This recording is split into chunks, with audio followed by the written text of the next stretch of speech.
Hey peeps, how's it going? Welcome back to Above the Rim. We got a good one, man. We got a stacked house today. We got a couple new guests. I'm going to introduce them in a second, but let's introduce the new. I guess I shouldn't say new. I should say the regulars. CA3 Sports Talk. Is good to have you back on, man. How's it going? That's good, man. What's up, man? What's up, y'all? Happy to be here. Another happy face. I'm glad to see is Nomus J. Nomus, man. How's your day? How you doing? Welcome to the show. All right, what's going on, everybody? Glad to be back. Then we got the heart of the city, Mr. Loudmouth, Free Smoke Saturday himself. 313 JMO. How's it going, JMO?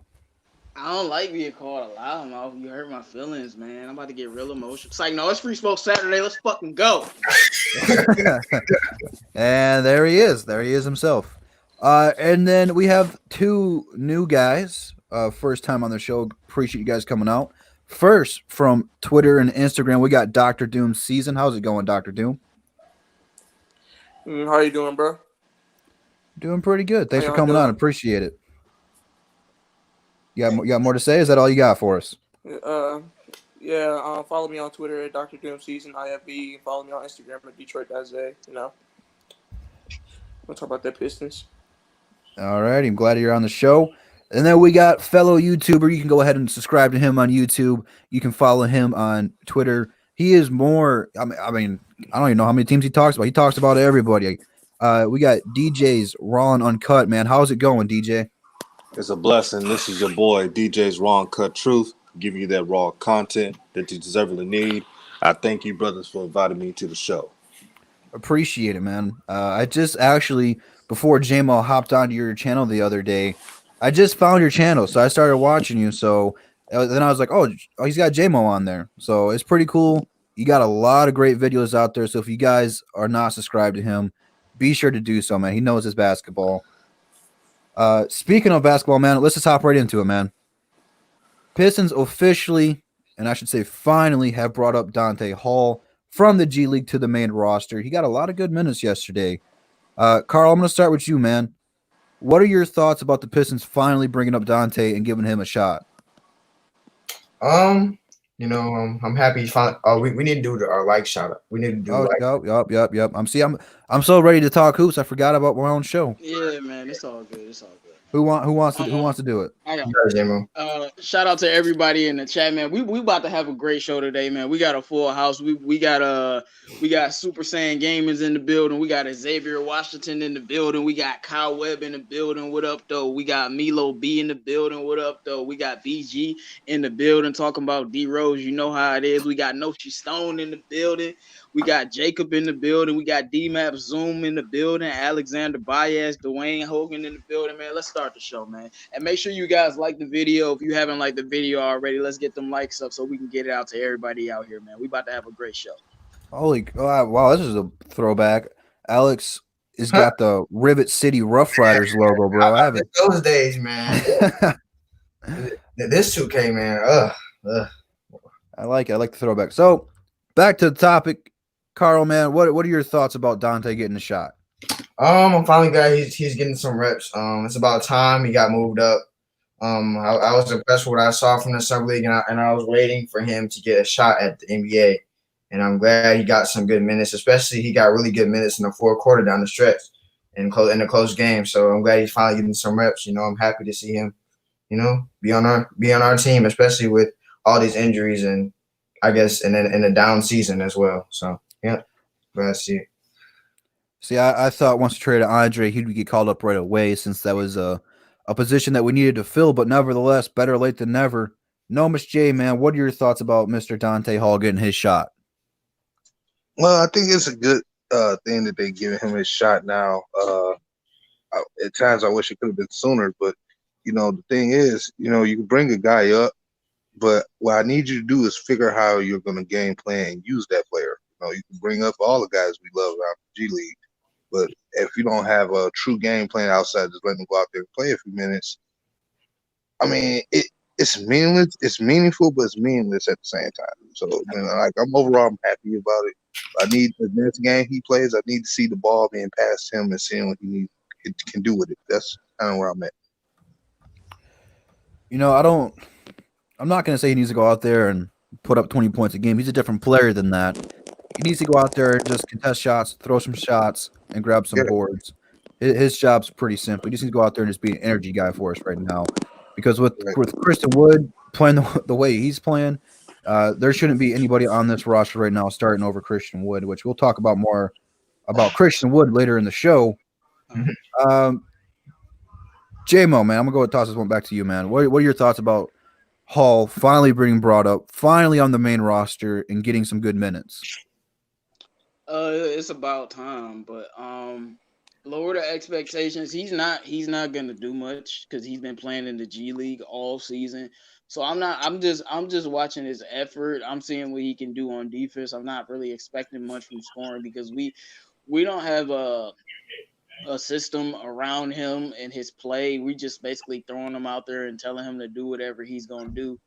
And as Noman said, that's not something you want to do. But when we're at the point we're at in the season now, that's all that's gonna happen with all the young guys that we bring up. We're gonna throw them in at the point guard or the small forward or power forward, and we just gonna see what they can do. Because right now we don't have a system right now, which is why I'm very upset among other reasons with the coach. But it's cool, man. But I'm glad Dante Hall has been brought up. I like his energy. I like his bounce. But we'll see what he can do. Dr. Doom, I love the name. I love the pick. Obviously, Sekou's going to be a big part of our future. But speaking of future, man, what are your thoughts about Dante Hall finally getting an opportunity to play with the big boys? I'm actually very happy about that, but it took him way too long to finally bring him up. You know what I mean? And I'm finally happy he's getting a chance. But like what he said, he's just been thrown in there, and they just not seeing what he can do and see what he can really do in the real game. And you're right. He's gonna get better with the more minutes he plays and stuff like that. But absolutely, I'm just glad he's getting an opportunity to play with these guys. DJ, man, I don't know how much you know about Dante Hall, but for us, we watched this guy come out in the summer league and preseason and block shots and get some dunks. And now in the G League, he did the same thing: a ton of alley oops, ton of dunks, ton of blocks. If you know anything about Dante, man, what are you excited to see from this guy?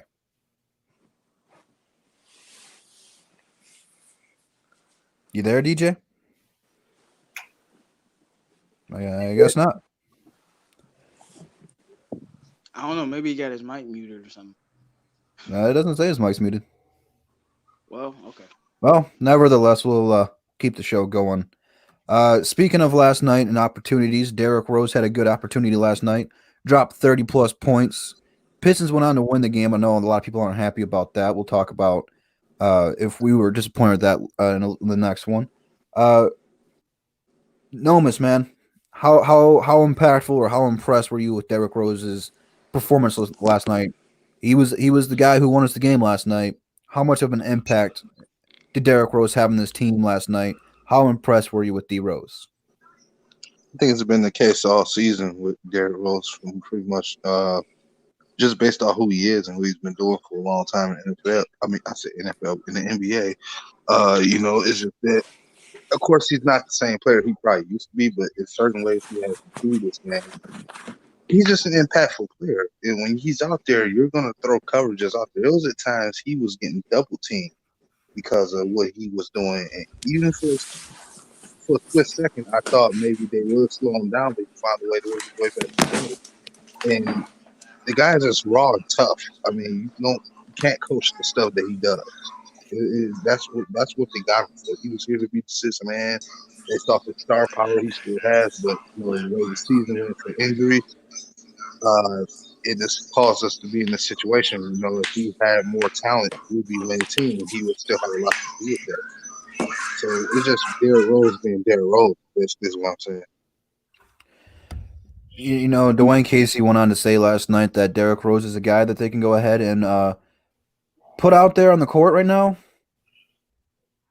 And then the young guys kind of just go out there and learn from it and just see what it takes to win. So I liked what I see from Derrick Rose last night. At the end of the day, he kind of hurt the tanking fans a little bit, but it is what it is. J-Mo, man, How impressed were you with Derrick Rose last night? I mean, I won't say I was impressed because I mean he's Derrick Rose, but it was good to see him sauce up some people, shake some people, do what he was doing when he was healthy. But this is why I wish Luke Kennard was back so much because when Luke Kennard on the court, you can't double team Derrick Rose. Like you can't. Like that's what makes them so deadly together. But I mean, as y'all know, I don't believe in tanking. But I was kind of upset we won the game, but we're not gonna win every game. There's a lot of I mean, we'll probably win like 4 or 5 more games for the rest of the year. We're not gonna I mean lose every game I meant. But we're not gonna lose every game. We're gonna win some games. Kelly Oubre wasn't playing. If he was playing, we wouldn't have won that game. But you know, it's good to get a win. Like I was saying a couple weeks back, you have to play hard. You have to give effort, and you do have to win some of these games. Yeah, you don't have to win a lot, but you gotta win a game to know that you can win. Simple as that. And it's, like I said, it's good. I love to watch Derrick Rose shake people up. Like that's what I love to see. But it's nothing. I'm not overly surprised or anything. I'm just happy that he wants to be here. That's my thing. I know a lot of people wanted him to get traded, but any player that you tell, if you want to get traded, we'll trade you, and they say no. Any player that wants to be here, I want them here. Pistons fans, we live in a world where we just want to trade any good player that we get, and I don't understand it. And unless the trade package is something phenomenal, like I'm sure the Bulls will offer us something great. Maybe we can steal Kobe White from them. That would be nice. But unless it's something like that, I'm not trying to move him. I want him on the team as long as his contract is going on. And it was a good effort from him last night. He's been the leader on the team all year, so he showed that. One of my favorite plays from Derrick Rose this season was against JMO's team where he busted Drew Holiday and hit that buzzer beater. Oh my gosh, we could Drew Holiday. We already talked about that. I told you Lonzo should have been on him because he gave him problems the whole game. And when they play in Detroit, man, he cooked Drew. I'm like, Drew, you supposed to be. How do you get cooked like that? I knew that would get you. I knew that would get JMO going. Yeah, it's gonna get me going. I was so mad that Lonzo wasn't on Derrick Rose. I'm like, Derrick Rose, like he was on Derrick Rose the whole game. It's just what Alvin Gentry does. He was on Derrick Rose the whole game, and Gentry was like, "Oh, let's put Drew on him." And put that boy in a spin cycle, had him on skates. Like, come on, man. That's an Alvin Gentry thing. That's more or less of a Drew Holiday thing. But yeah, man, my fault, man. He's still I'm cooking. so upset about that play. That's Derrick Rose's greatness, though. But still, DJ, man, what are your thoughts about Derrick Rose for the Pistons? I guess this season and his performance last night of dropping 30+. Yeah, I still don't see your mic working, man. Well, at least we know he's here because he's trying to put something in the chat. So yeah, his mic is having malfunctions right now. Keep messing with that, man. Always fail you, man. It's a shame, man. It's a shame. We'll get it figured out. We'll get him talking here because I know he's gonna have a lot to say about D Rose. So Dr. Doom, until you can fix that, man, what are your thoughts about Derrick Rose's performance last night? I mean, it was pretty cool, but like what you said earlier, I'm one of the fans that are like on the tank train, and I want us to lose games so we can get somebody in, the lottery. But I mean, it's cool because Derrick Rose is cool because everyone loves Derrick Rose, but I just don't want us to win any games. That's just my opinion. Yeah, there's a lot of fans who share your same opinion. There's nothing wrong with it. I mean, there's nothing we have control over. So at this point, whatever happens, we just have to accept it at this point. If we're going to win games, I'm glad Derrick Rose is the guy winning the games for us. If that's the bright spot we're going to take away. CA3, man, what are your thoughts about D Rose balling out last night? Yeah, I mean, it was just normal D Rose. Just normal D Rose. I mean, he's always going to cook people. I mean, when he's healthy, it's finally nice to see him healthy again. I remember when he first came back, he kind of looked a little rusty though, but it's nice to see him back healthy. I mean, we did win the game, but it's just like, I really don't care. I mean, we won. I mean, we're still at the bottom of the totem pole when it comes to standings and record. But I mean, it's nice to see that we can win games. So I'm not really too mad at it. I'm not really too happy at it either. So I'm like in the middle when it comes to us winning. But it's nice to see D Rose balling, and so I'm happy about it. About D Rose balling though. Let me show the standings right quick. Let me get that pulled up. I was about to say, my thing is, we're winning while Atlanta is winning. That's one thing we shouldn't be doing. Atlanta, I don't know what's up with them, but they decided to start winning games. So, while they're winning games, we can't be winning games. The Cavs got whooped by the Pelicans, so they're still losing. It's just because it's just something to watch. I mean they've been winning more games because they got John Collins back. Because John Collins was out for a long period of time. But John Collins has been back for a while. And John Collins has been balling. He dropped like 33 yesterday, and he's just been balling out of control. And Trae Young's been balling out of control. So, I don't know. Cam had I think Cam had a good game yesterday too. Atlanta is not in a position where they actually need to tank. If you really think about their team, because they don't really have that many more pieces that they need now that they got Clint Capella. Is Clint Capella still out? Yeah, he's still out. He's got a bad injury. Yeah, so they'll have him next year. You're gonna have John Collins, you got Trae Young, you got Cam Reddish. They don't actually need to tank. They got all of their players. All they need to do now is draft well and build around them. So I can understand why they're winning games. Well, for everyone in the chat who can see the playoff picture, I guess I shouldn't say playoff picture because oh my goodness. I should say the number one spot for the draft. Cleveland's got 17 wins, 42 losses. They are the worst team, tied with the New York Knicks, have the same record. Atlanta is 18-43, and we are 20-41. So if you want to pull off this tank, obviously that win against you last night hurts you, because even though Phoenix doesn't have a shot at getting the worst, I guess, record in the West, I guess it's going to depend on how well or how soon Curry's going to come back for the Warriors. But Phoenix now has got 24 wins, so that would have been a good team to lose to for draft positioning. DJ, man, you back? Yes, sir. Can you hear me? Oh, hallelujah. We got you. Man, I've been waiting to say something, man. Ask away. What are your thoughts about Derrick Rose balling out last night? I love it. Not only is a great redemption story, but he does not care about coming off the bench and providing a spark for his team. I would love the Pistons to hold him into next season so he can mentor the next guard. I'm assuming they're going to draft a guard next year. So he can mentor them to take the keys to the organization to where it wants to be. Derrick Rose plays with fire. Derrick Rose is the heart and soul of the Pistons right now, and I'm glad he's winning. Real quick. Everybody go wish Joey a happy birthday. His birthday was yesterday, so put happy birthday, Joey, in the chat for us real quick. He's been rocking with me for so long. He's always one of the first people to my videos, so go give him a birthday present. Wish him happy birthday in the chat. He deserves it. Thanks for being in here, Joey. Hey, Joey, you lucky your birthday wasn't today, or you'd probably be like 12. So, you lucky it's on the 28th, man. DJ, I want to get your thoughts on this one too. For the people in the chat, man, tell them who your main team is. My main team is the Lakers. Right now, I do not have a favorite player on the team. I'm not a LeBron James fan.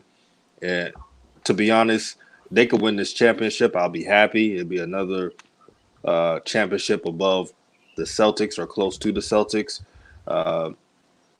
My favorite player is Lonzo, but I'm objective about his progression as an athlete. I'm not going to sugarcoat anything. If he has 12 assists but only has 5 points, I'm going to say he needs to shoot more. He needs to attack the basket more, things like that. But I love the game of basketball. And that's why I wanted to have you and ask you this question, because you're not – I don't want to say you don't like the Pistons, but you're not a main Piston fan. No, not right or wrong, whatever. But looking at the standings right there, obviously Detroit – they had higher expectations going into the season to be a playoff team, have potentially home court, be a 4 seed. That was their expectation. Obviously, that's not where they're going to end up. Now they have an opportunity to get a top 5, top 6 draft pick, Where do you have the Detroit Pistons finishing the season out in the Eastern Conference? Well, it's based on scenarios. Now, the Pistons could be smart and just play nothing but young guys, so they can have more of a losing record to get a top 5 pick, to get the player they want to get. But if they get the 8th seed, let me tell you about the Eastern Conference. It's a weak conference. Yeah. But the Bucks are good.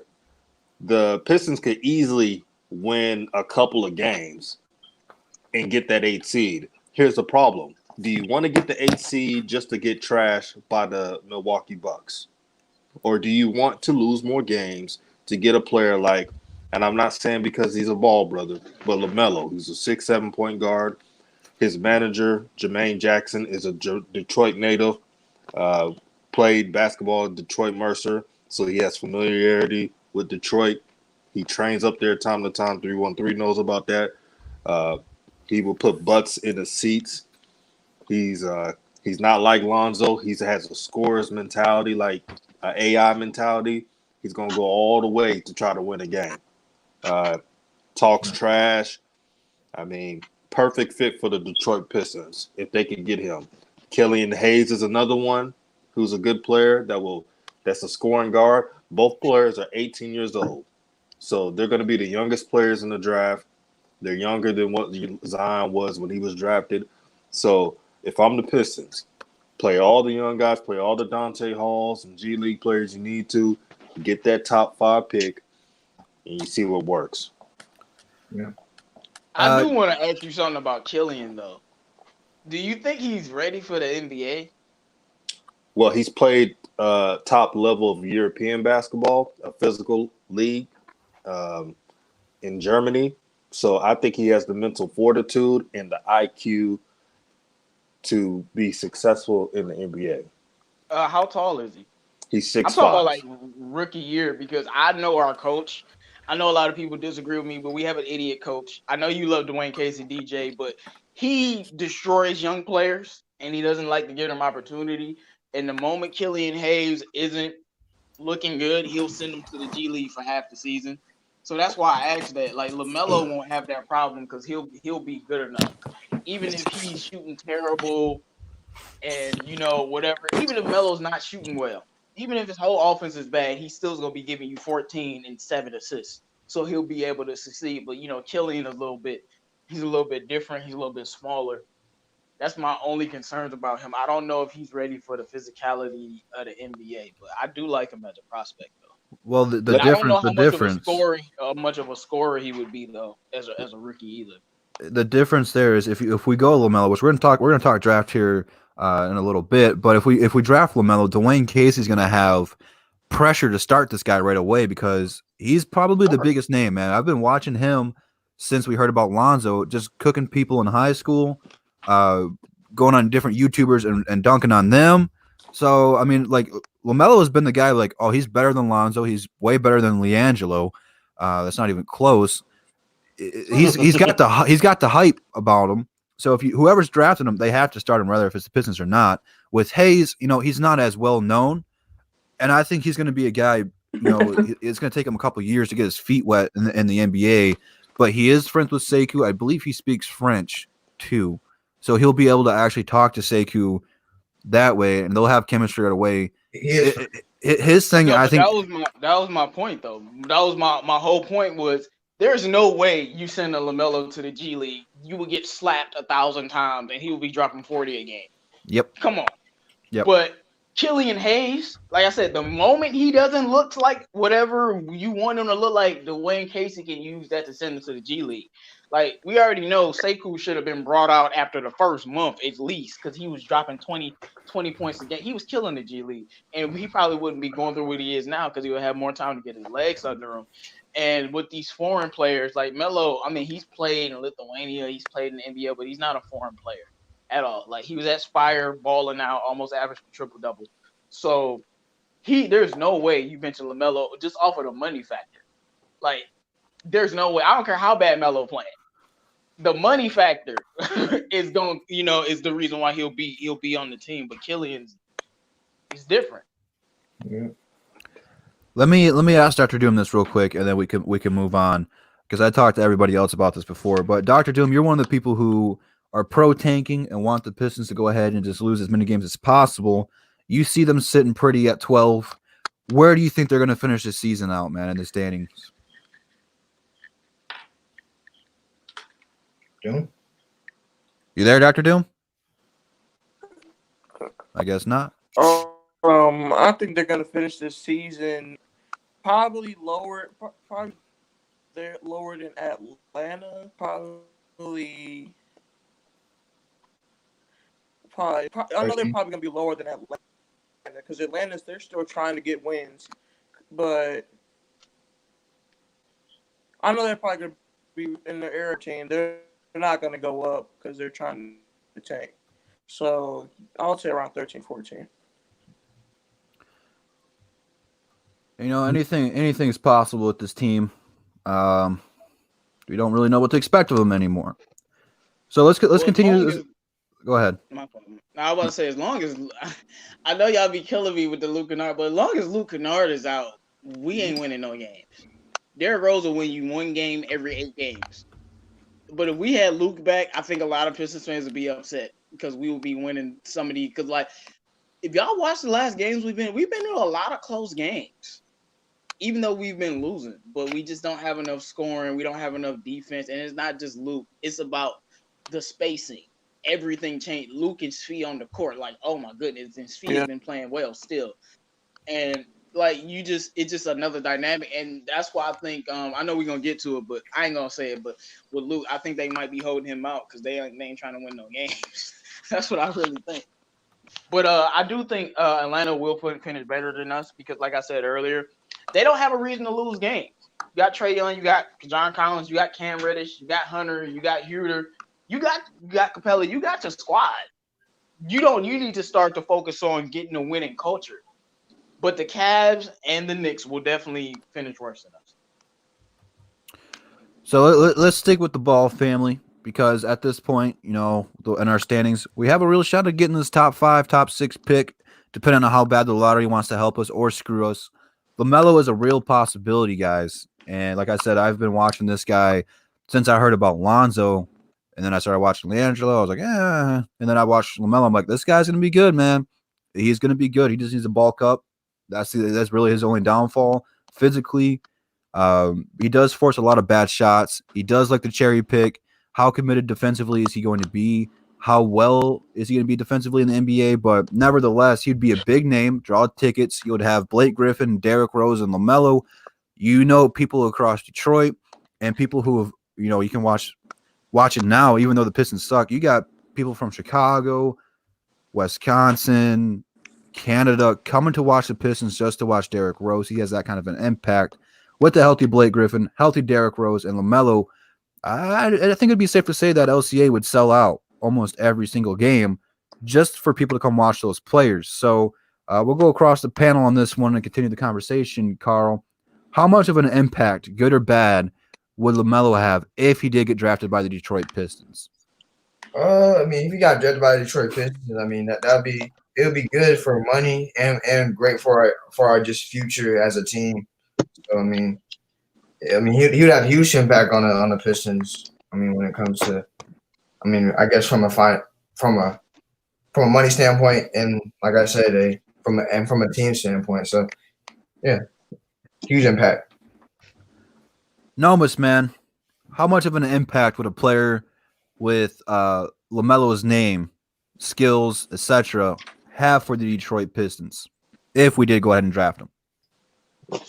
Well, even if I don't feel like we go draft him, if we did draft him, definitely like what Carl was saying, like his name alone would bring eyebrows to raise, just because he's a Ball brother. I believe by far as his skill, when he can do on the court, that's where I get worried because we know our Pistons team how to do with their first round pick. He is young, and I do feel like he is going to take a year or so more before he can really get to the speed of the game. I know he's playing over, basically played overseas and stuff like Lithuania and everything else. But I do think he needs to take a year to develop and learn the game in the NBA because you don't want to overrun him with the which is why I didn't get a chance to answer this earlier.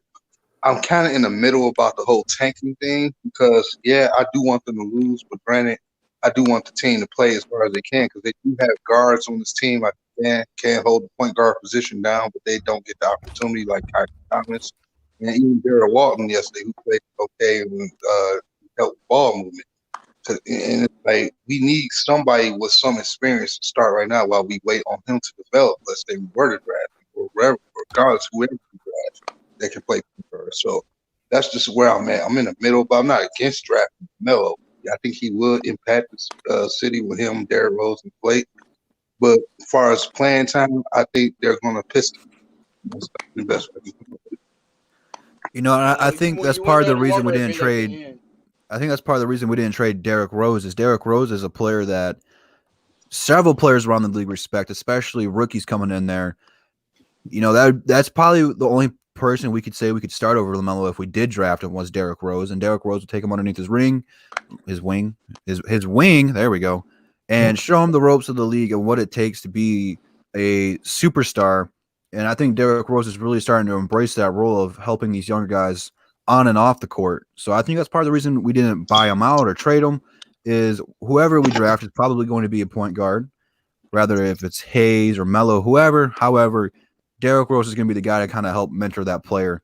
DJ, man, I know you're a big BBB fan. What would it mean for the city of Detroit to get a player like LaMelo?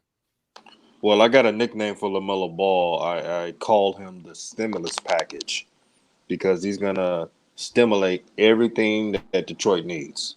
Create a point guard. I watch all of his film. The reason why he had a bad percentage, and 313 can attest to this, is when he'll shoot threes, right? He'll make 4 straight threes. And then he feels like he's in a groove. So he'll keep taking threes and then will miss. And then you will look at it and you'd be like, wait a minute, he shot 7 for 20. But he had 20-some points and double-digit assists. It's kind of weird. So he has to work on shot selection. Also, if for anybody that's talk about LeVar Ball, he has been quiet this year. The New Orleans Pelicans did one thing smart that the Lakers did not do. They never mentioned LeVar Ball. Not media, not David Griffin, not Alvin Gentry, nobody. So that's why you haven't even heard LeVar say anything about Alvin Gentry. So all you have to do is just mention their sons and not the father. The Lakers media failed to do that because they talk so much and gossip that it wasn't going to work. But Detroit's a perfect place for LaMelo because, believe it or not, he has the most potential in the draft. He's going to be the youngest player in the draft. He's battle-tested. He has dealt with hate, fans calling him out his name, and he's still putting up buckets. He has a killer mentality. He's trying to attack anyone that's in front of him. So if he got to take 20-some shots, he'll take it. He played on a horrible team, and the same team that he was playing on in NBL, you know, they haven't won a game since LaMelo has left. No one talks about that. You know, that sounds pretty similar to a team trading away Andre Drummond, who's only won 1 game since trading away Andre Drummond, but that's a different talk. I mean, look at UCLA with Alonzo. Yeah. They're a freaking laughing stock. It's funny. I mean, UCLA's finally starting to get better a little bit. Yeah, I saw they finally sold out a game for the first time in 2 years. They're in upward spiral right now. Before we get to JMO, because I know JMO's going to have a lot to say about Melo. Dr. Doom, man, is LaMelo a player that you see the Pistons taking if they are tanking for Melo?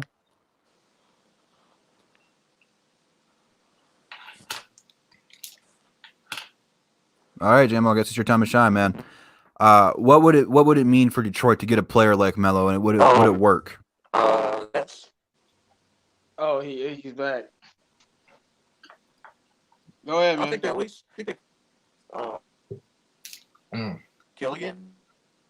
Oh, your mic messing up, man. Whoa. Him and Doumbouya's relationship, and Yeah, Drew. His Big big play. mess. Yeah. You have a chance to get LaMelo? Dr. Doom, I don't Yeah, know they what's going probably on with your got mic, big. man, but we can't hear you, man. But You actually sound like Dr. Doom. I love this show. Yeah, we'll come back to you when you fix that, bro. Yeah, I don't know what's going on. Yeah. You might want to do the unplug it, plug it back in technique and see if that works. But you actually sounded like Dr. Doom, so that was kind of cool, man. That's good. Live up to your name, But JMO, man. Go ahead, take it away, man. look, man. If LaMelo, I'm gonna stop saying if, man. I'm gonna live in positivity. When LaMelo get drafted by the Pistons, it's gonna change. It's gonna change everything. First of all, I'm gonna talk about the money perspective because people don't come to Pistons games. Even back when we were in Auburn Hills, they just don't come to games because they don't have any reason to, like, it's no show, it's nothing to see. When we got Blake Griffin, we got a lot of more people coming to games, but you got LaMelo, Blake Griffin, and Derrick Rose. Like I was telling DJ earlier on this channel, we'll make the playoffs. And I don't think D Rose. I mean, he won't start unless Dwayne Casey tells him to start, because we all know he likes coming off the bench. He doesn't really care about starting because he just trying to score the ball. But it's a lot of things, man. The main reason I want LaMelo is because he can pass the ball. We have not had a playmaker. Like, Blake Griffin is the best playmaker on the team. I'm gonna say it one more time.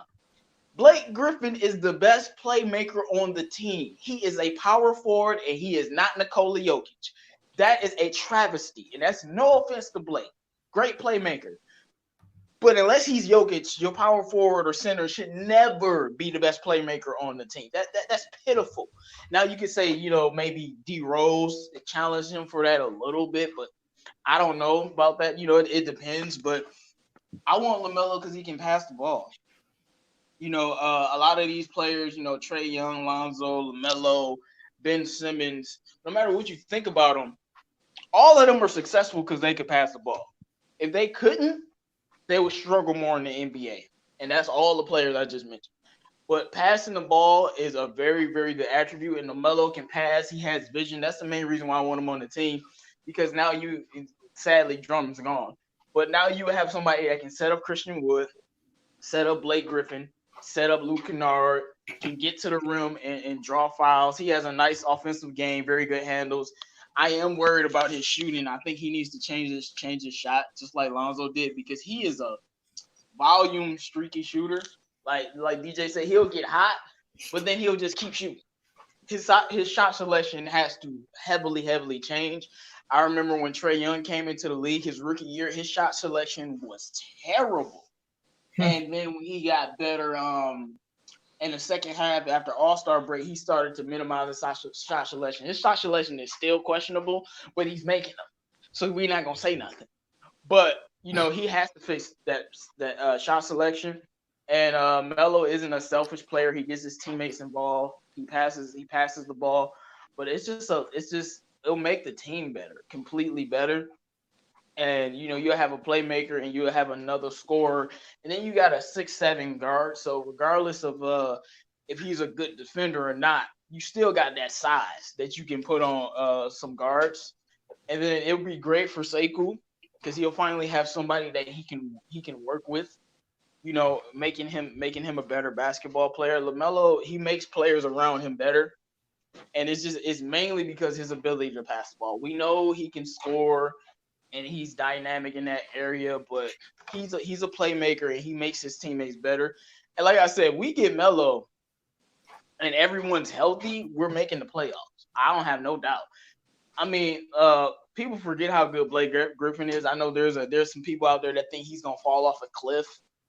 I know he's not gonna fall off a cliff because Blake Griffin has some of the best work ethic out of any player in the NBA. And I think this, a year and a half off from basketball is going to be very good for him. He's at least going to come back averaging 20 points a game.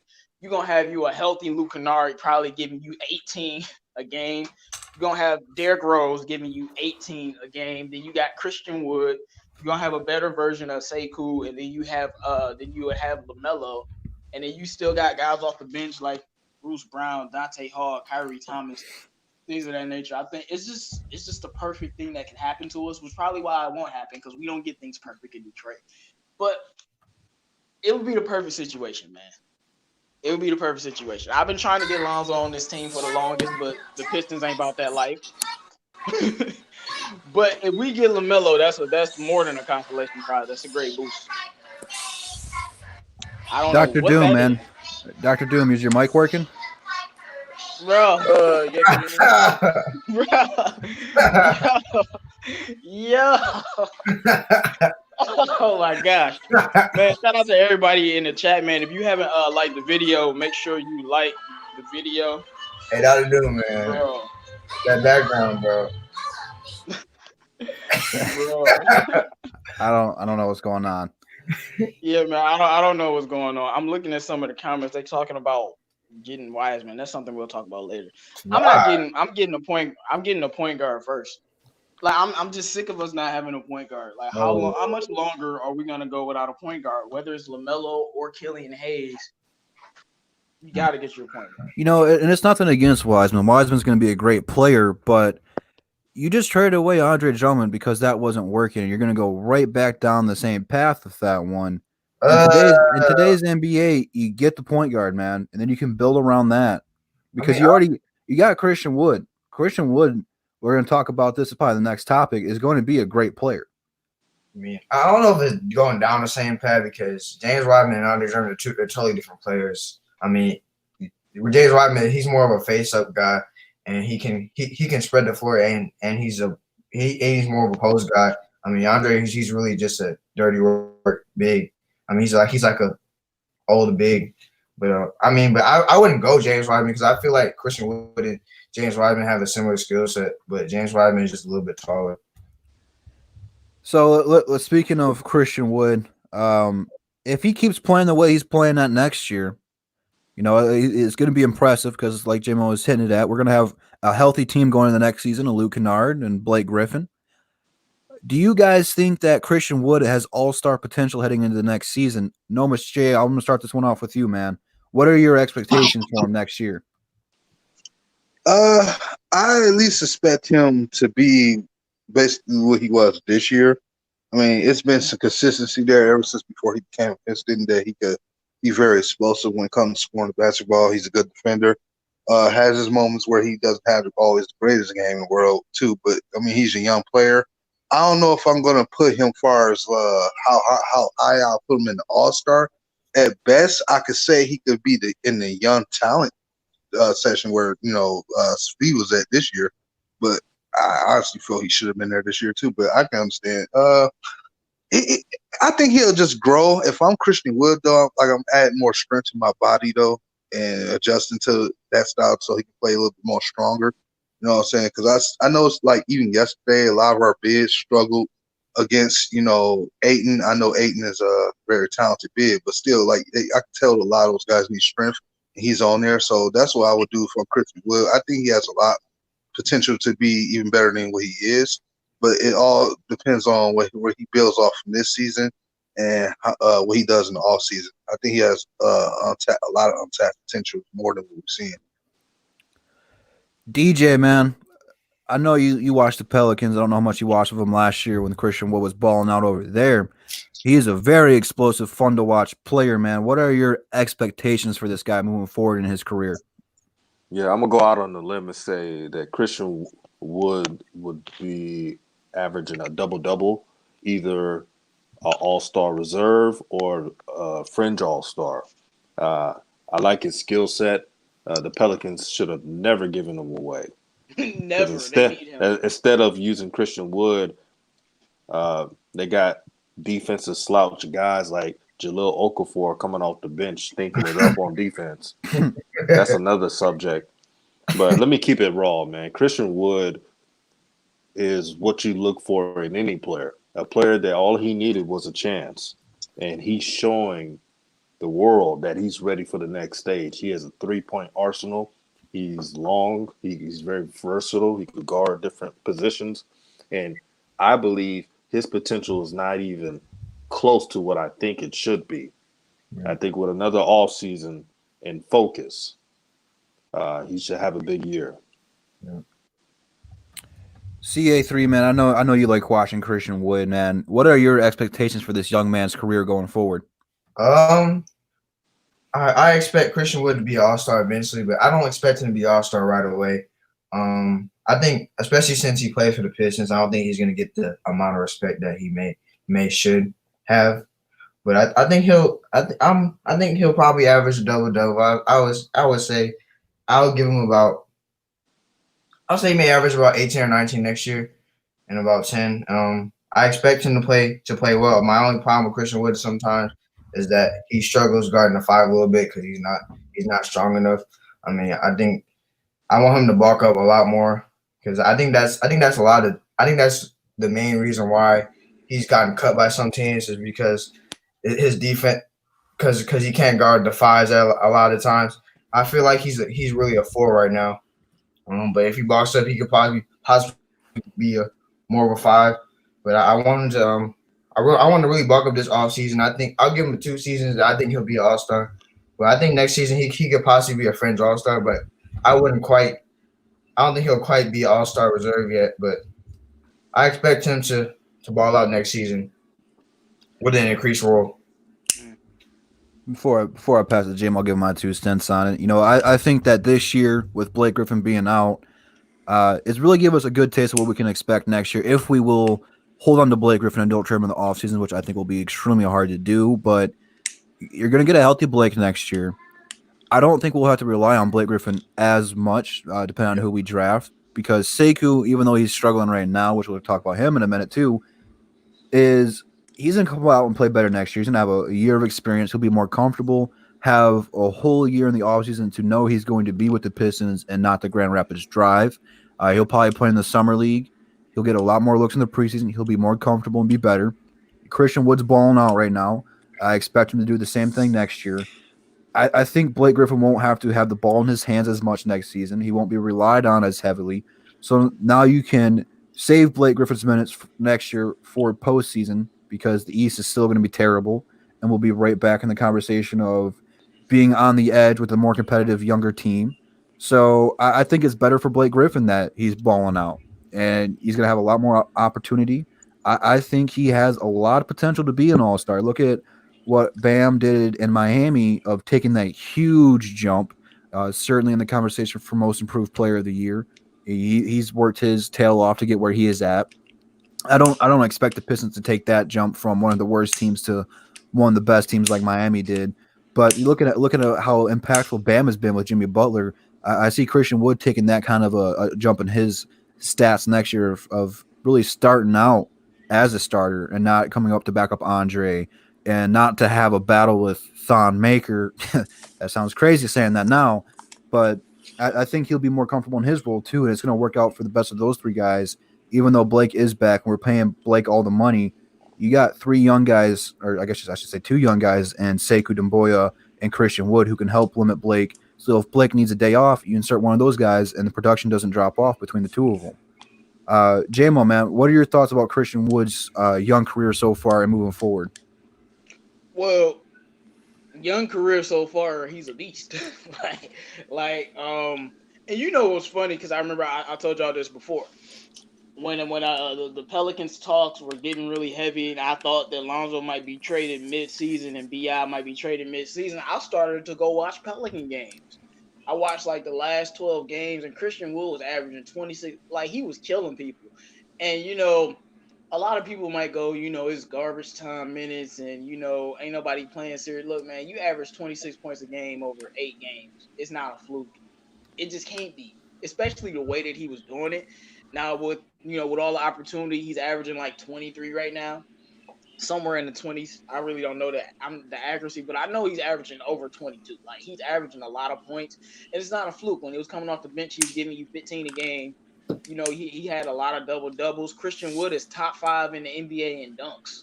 Like he is dunking on everybody. And I see Detroit 313. He said if Christian Wood bulk up, it's a wrap. And look, I don't think he has the type of body to where he can bulk up like that. But if this man gained 20 pounds and was the same player, oh my word. Like he's gonna be a serious problem. I don't think he's gonna be an all-star though. I think the only Yeah.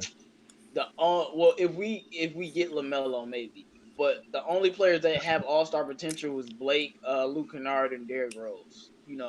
Those are the only guys that's gonna be All Star potential guys. And main reason I don't think he's gonna be All Star is because we have Blake. He's Yeah. not gonna be able to average 20 when we have Blake Griffin, unless Blake Griffin takes a serious step back. But I just don't see that happening. This dude work ethic is uncanny.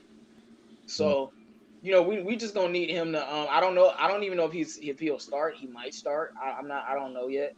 But knowing Dwayne Casey, he'll start and bring Sekou off the bench because it's Dwayne Casey. But I don't think we're gonna need him to score 20 plus points a game. And the All Star game is about a lot about numbers. And you have Blake averaging at least 20, then I don't think Derrick Rose will start. We'll bring him off the bench, hopefully, for whatever point guard we draft, whether it's Killian or Melo. I prefer Derrick Rose off the bench just because he still has injury problems, and I want him as fresh as possible. And we already know Derrick Rose is going to close the game, so it's not an issue. Then Luke Kennard is going to be starting, like I said, he's going to be averaging 18, 19 a game off top. And then your small forward should be Sekou. Maybe Speed if Dwayne Casey is stupid, but it should be Sekou. So, you got that's a lot of scorers. Like Sekou hasn't established himself as a scorer yet, but who's ever the point guard will at least be giving you 10. Like Luke, like the main scorers on the team are Luke, Derrick Rose, and Blake Griffin. They're gonna be the guys scoring the ball. I see Christian Wood giving you like 16 and 8. I don't know if he'll be able to get the double double, but we might need him to get the double double because we don't have any rebounders. But Blake can rebound too. So I just don't think we'll have enough all-star spots because if everything worked perfectly for the Pistons, we could have 4 or 5 all-stars. But that's ridiculous. We know it's not going to work out like that. Yeah. It'll be like Blake, Derrick Rose, Luke Kennard, Christian Wood. If LaMelo's rookie of the year, he probably would be an all-star because we'll be a playoff team.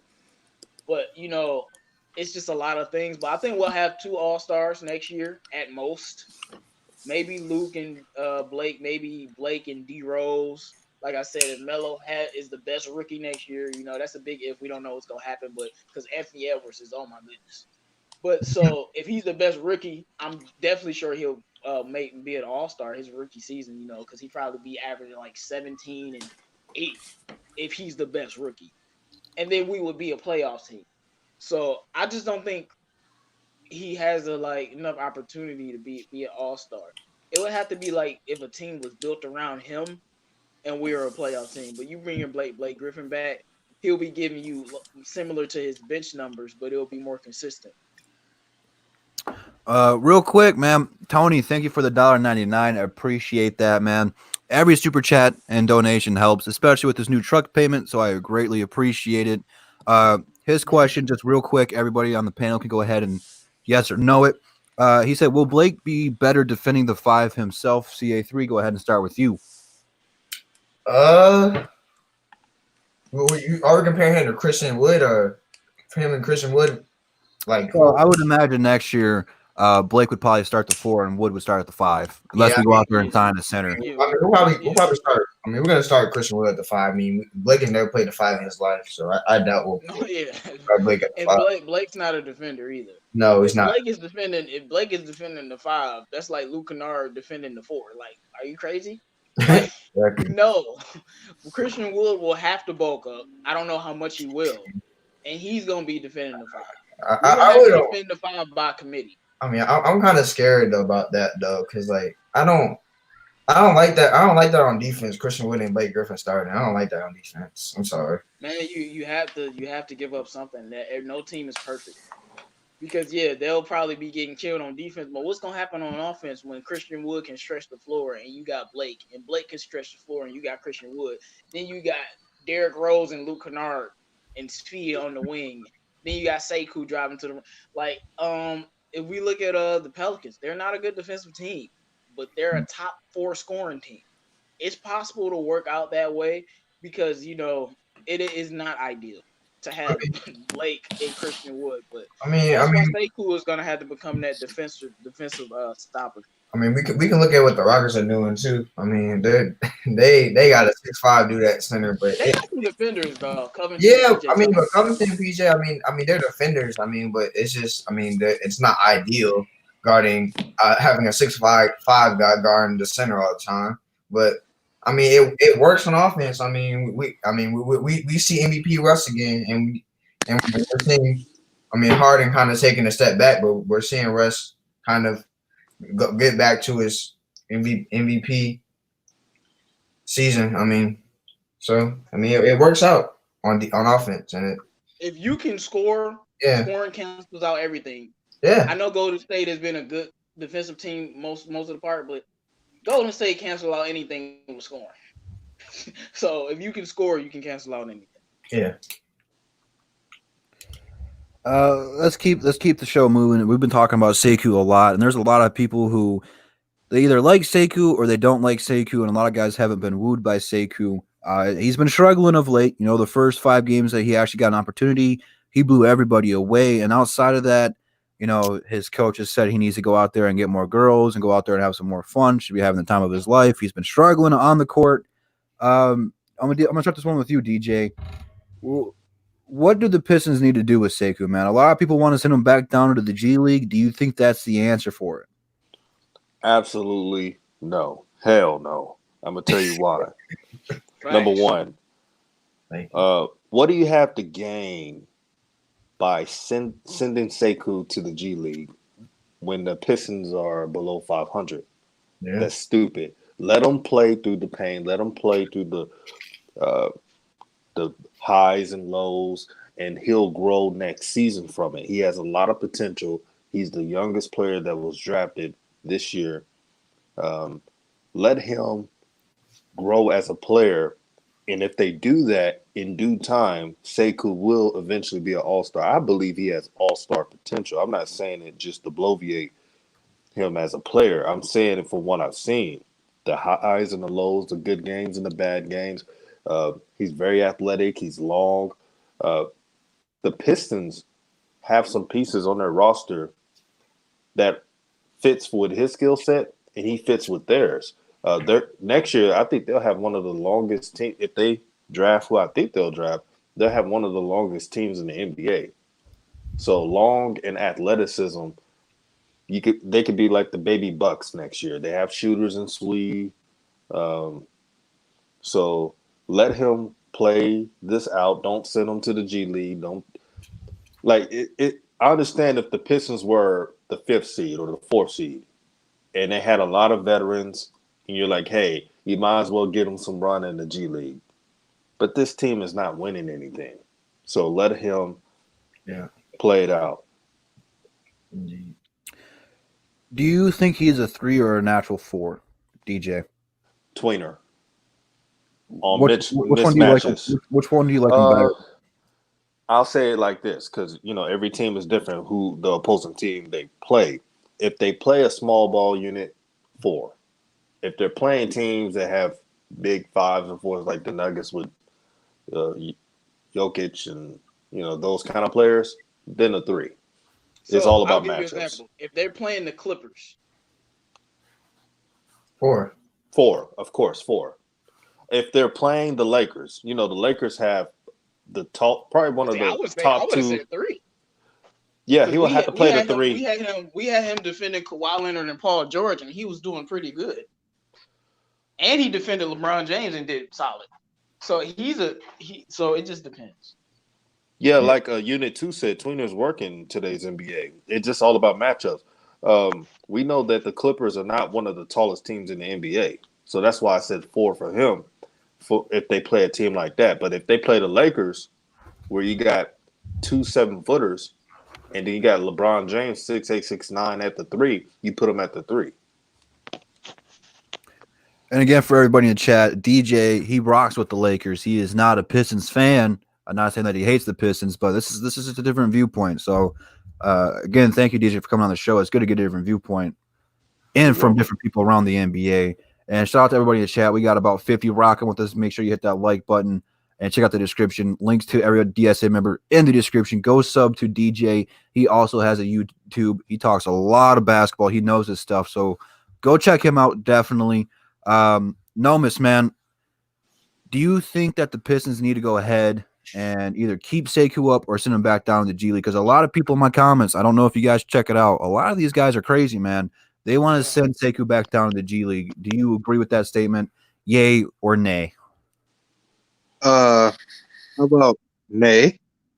I mean, at this point, that's just the problem right there. You're gonna send him down there, rebound himself to get about another 20 or something like that, and then hope and think that's gonna give him his confidence back. Well, no, at this point, you brought him in up to the roster. If you're going to help him get his confidence back, I understand you don't want to force him in the starting lineup, but then you have to feed him baby steps.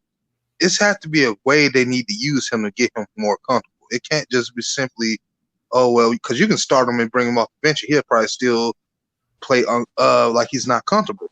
I think it's the way they need to use him. I saw a little glimmer of hope yesterday in last night's game where he got the ball passed to him. He helped with the ball movement at times. He didn't probably do too much offensively. I'm quite sure he helped defensively.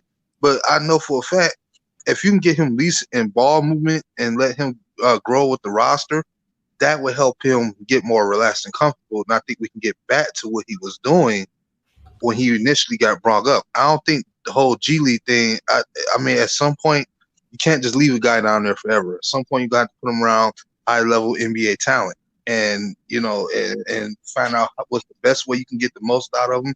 That means you have to feed him crumbs. It's about how you do it. And Dwayne Casey hasn't shown me enough on it. Now, at the end of the day, in all fairness, though, we did say it's going to take him a couple of years to maybe 3 before he could really become the guy we know he can become. So just throw that in there as well. But we see it with other players too. Dwayne Casey has to figure out how he should use the player as opposed to just throwing him out there in the fire and then they're supposed to just respond. I don't think that's why I don't understand these coaches that they don't really coach anymore. And that's what drives me crazy. I'm when it comes to Dwayne Casey, I'm 50-50 with him sometimes. Because I know you can develop young talent, but when you have the opportunity to do it, you're kind of going backwards. And that's just my issue sometimes. But I think Sekou will be fine once they figure out how they want to use it. Yeah. A lot of people forget he's 19 coming out of France, so that's a huge hurdle for him to jump over. But CA3, man, what do you say? Do they need to send him back to the G League? I mean, why would you bring him back to the G League? I mean, we only have 21 wins at this point, and it is almost at the end of the season. I mean, it's stupid to put him back in the G League. I mean, I don't understand what he gains from that. I mean, we've already seen what he could do in the G League, and he's been balling. He was balling in the G League when he wasn't in the G League. I mean, wow. I mean, you look how I'll use another player that we always compare Sekou to a lot. You look at Pascal Siakam for an example. I mean, he did play in the G League for some time, but he still played a lot of time. He still spent a lot of time in NBA his rookie season. He played 55 games in his rookie season, and he started 38 of those games. I mean, and at that time, the Raptors won 52 games, and they were the second seed in the East. So I mean, and the Pistons are the 12th seed in the East. So why wouldn't you play Sekou? That makes no sense to me.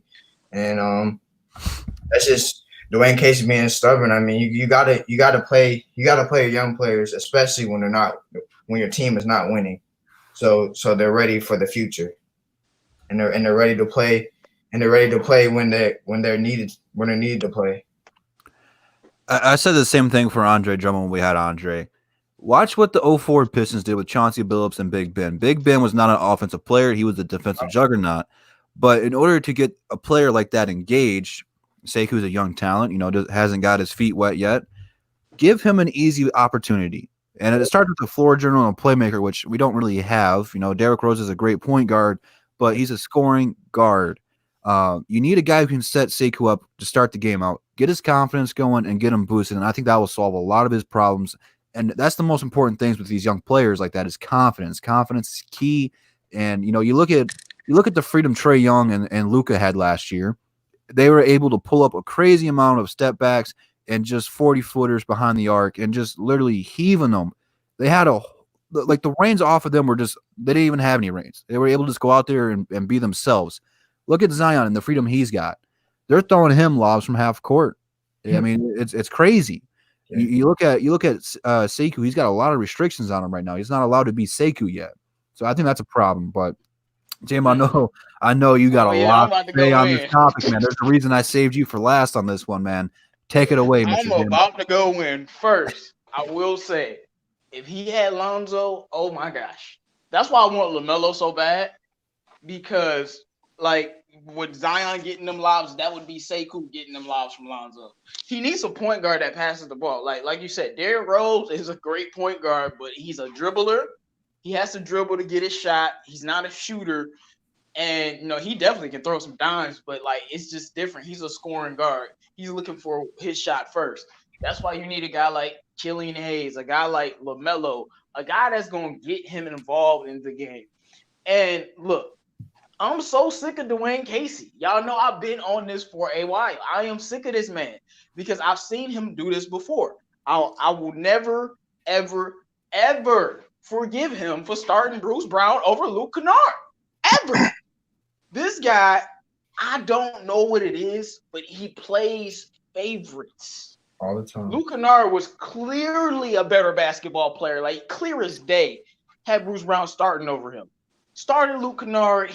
This year he's averaging 19 points. Blake came back, messed up the chemistry. It went down 3 points to 16. This is the same thing with Sekou. Why is Tony Snell even playing? He shouldn't be playing for the rest of the season. Why is he playing? Why? Can somebody tell me why? I'm allowing y'all to answer. Tell me why Tony Snell is playing. Dwayne Casey. Okay, because it don't even make sense to me. I think he should be starting. And the main thing with me is I think Sekou is a tweener, but he's a natural. I think he's a natural small forward. He just has a very big body, so he can play different positions. But I think he should be playing small forward. You saw the defensive matchup against Paul George, Kawhi. When I tell you I expected Paul George, Kawhi, and LeBron to throw that man in a cheese grater and set it on fire, that's exactly what I mean. I was very, very impressed the way he played on them defensively. And I saw some people in the comments talking about Sekou's defense. Yes, he definitely has the potential to be the best defender on the team. He's very good on defense, and that's what I like. But you have to call a play for him. Like DJ, I know you don't watch them as much, but we really got Sekou out on the wing in the corner shooting threes. He is 6'9", 240 pounds. Why is he on the corner on the wing shooting threes?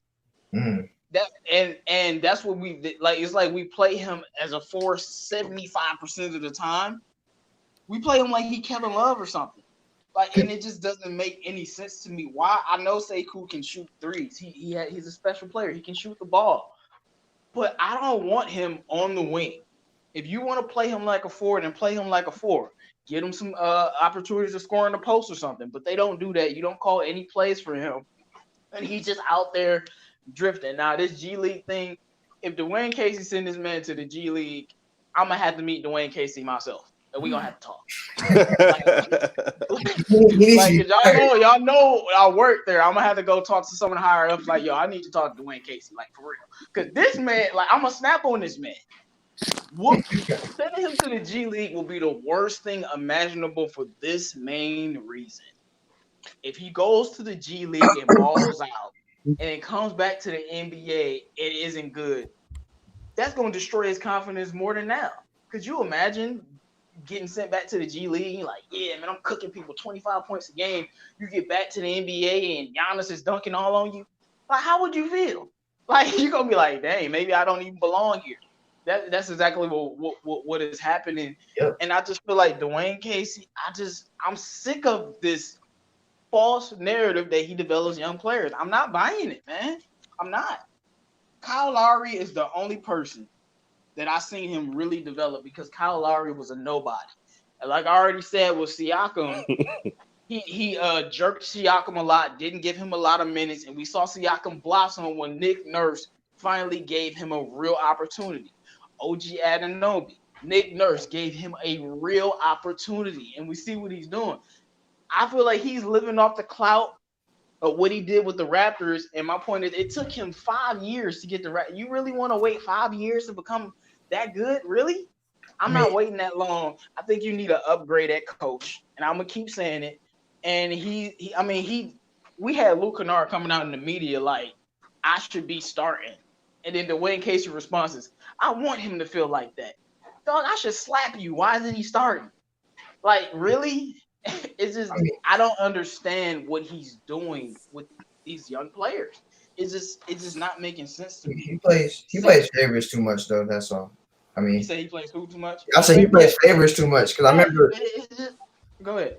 I remember. I mean, his rookie season. He did play OG a lot his rookie season. I remember he started him early.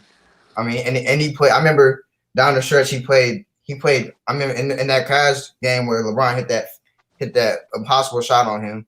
I mean, he played OG over DeMar DeRozan. So I don't know.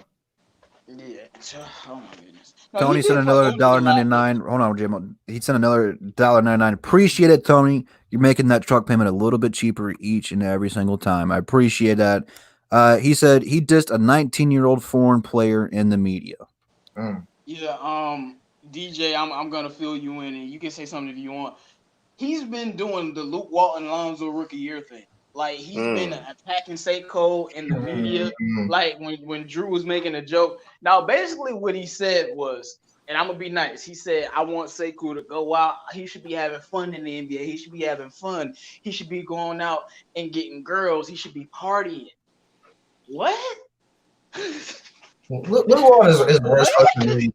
Like, look, first of all, as I told people last time, Sekou has a girl, so I don't want him going out there and partying.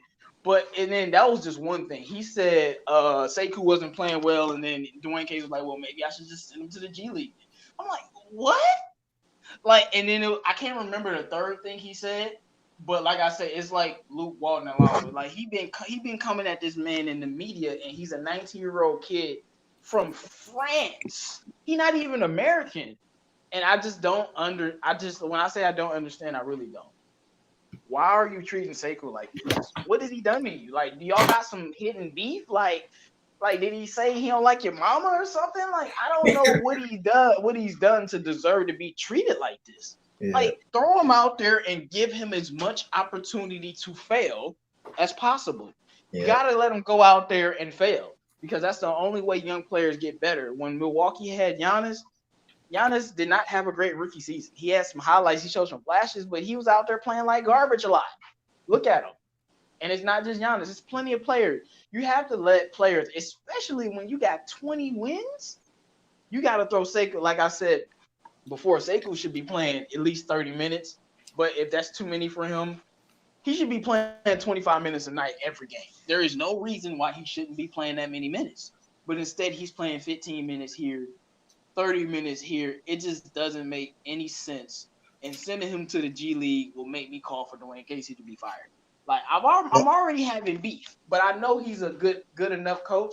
But you send this man to the G League, I'm through. Like, I'm done. Like, seriously, I'm just sick of it, man. As you can tell, I'm very upset. I'm just sick of Dwayne Casey and the way he treats the young players playing favors instead of putting the best players on the court. Tony Snell shouldn't even be playing. Like, he shouldn't see a minute on the court. I'll say something. Just jump in, man. My thing is, like, I personally don't dislike Dwayne Casey, but I consider myself to be fair with him. Like, you know what I mean? It's like, that's not the only player he does this. Go look at Kyrie Thomas. Go back and look at even Jordan Ball. Like, I know Jordan Ball may not be ready, but it's like when you bring him up, you know both those guys can specifically play point guard. We without Luke Kennard who could help play the position. Why aren't you letting them push the ball down the court and letting them pass or design a route for somebody or either penetrate to do something with it? And it's like, I know any other team would be doing this with those same two guys. And it's like, we're not looking, and that's my point. It's not just Dwayne Casey. We've seen this with another fat, sorry coach that was here who shall remain nameless. Exactly. And my thing is, like, when you look at who's another player that he does this with, like, even right now with Walter, I saw Walter was the only person that passed Sekou the ball yesterday, mainly, and maybe Derrick Rose here and there. But it's like the guy you got. I know Brandon and I had a good game last night, but why didn't you let the young guys dictate the game more? Like, I didn't care so much about a win. I just want to see those guys get confident moving the basketball. And that's what people don't understand how important that is for a young player to get the opportunity to move the ball. And Dwayne Casey is taking that away from a lot of guys who should be Yeah, moving the basketball. when Sekou was in Europe, that's the way they played. They play like a team. They move the ball. They played in a system. I said earlier, we don't have a system. And to me, how are you an NBA team? I don't care who's hurt, and you don't have a system. And the thing is, it's not just Sekou. He does this with a lot of players playing favors and doing questionable things. And I know Greg Popovich is literally a top 3 coach of all time, and he not 3. But Greg Pop would never do this. Whatever Greg Popovich is about a philosophy, a standard you got to live up to. Whatever it is, it is. Someone like Sekou, he might not get as many minutes in San Antonio, but whatever Greg Pop wants him to do, if Sekou does it, he'll give him opportunity. For example, if he's like, look, we need you to go out there and lock up everybody. That's what Sekou, and if you open for 3, we'll do it. But the thing about Greg Popovich and other coaches of his caliber, they call plays for people to get the ball, to see what you can do. Like, and that's my main issue. We don't even call an ISO for Sekou. All right, Sekou, we're gonna give you the ball on this play. Let's see what you do. Instead, the man, we play him like he's Fee or Luke Kennard. We play him like he's a 3-point specialist. And the man is 6'9", 240 pounds. It doesn't make any sense why we're playing him like a specialist instead of playing him like a small forward. It just don't make any sense to me. And then you got Tony Snell. Like, why is Tony Snell starting? This dude benched Christian Wood, and he wasn't starting.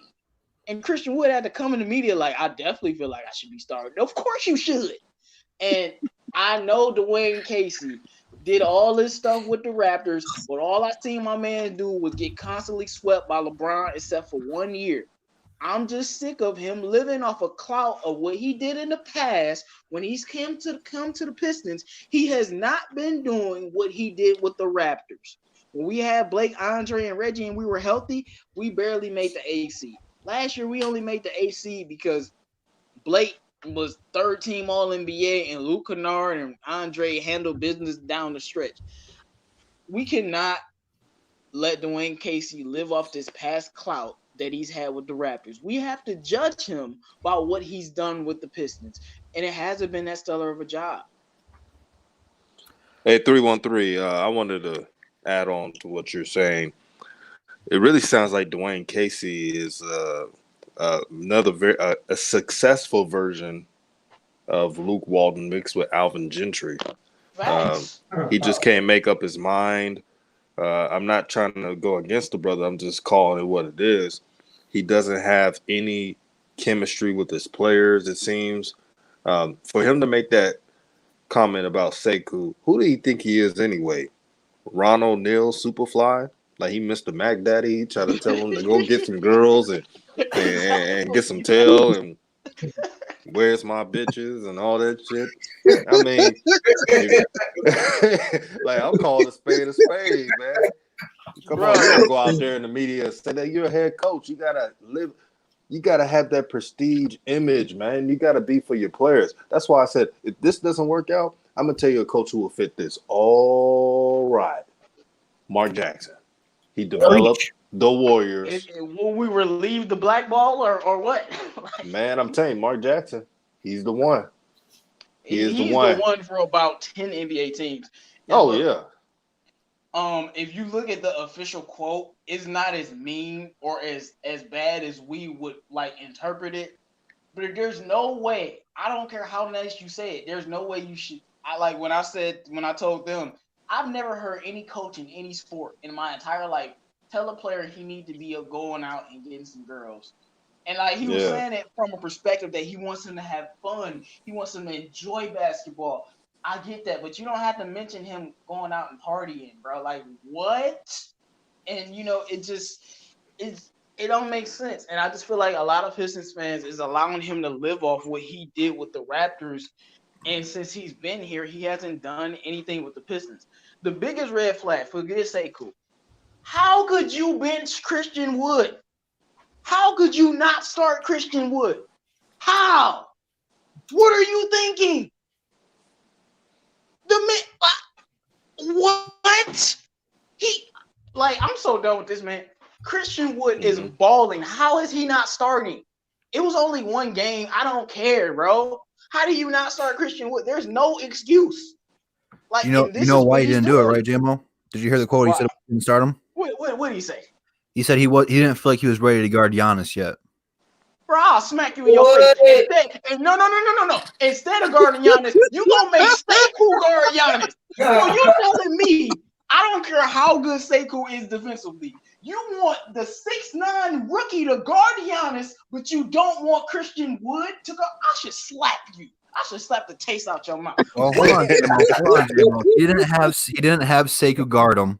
Guess who he had guard him? Sekou guarding Giannis. I was watching the game, bro. He had Sekou guarding Giannis, bro. I don't know if you watched Pistons playing the playoffs last year, DJ.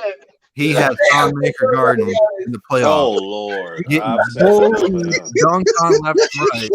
That was the guy he said he was ready to guard Giannis. Not Sekou, not Christian Wood.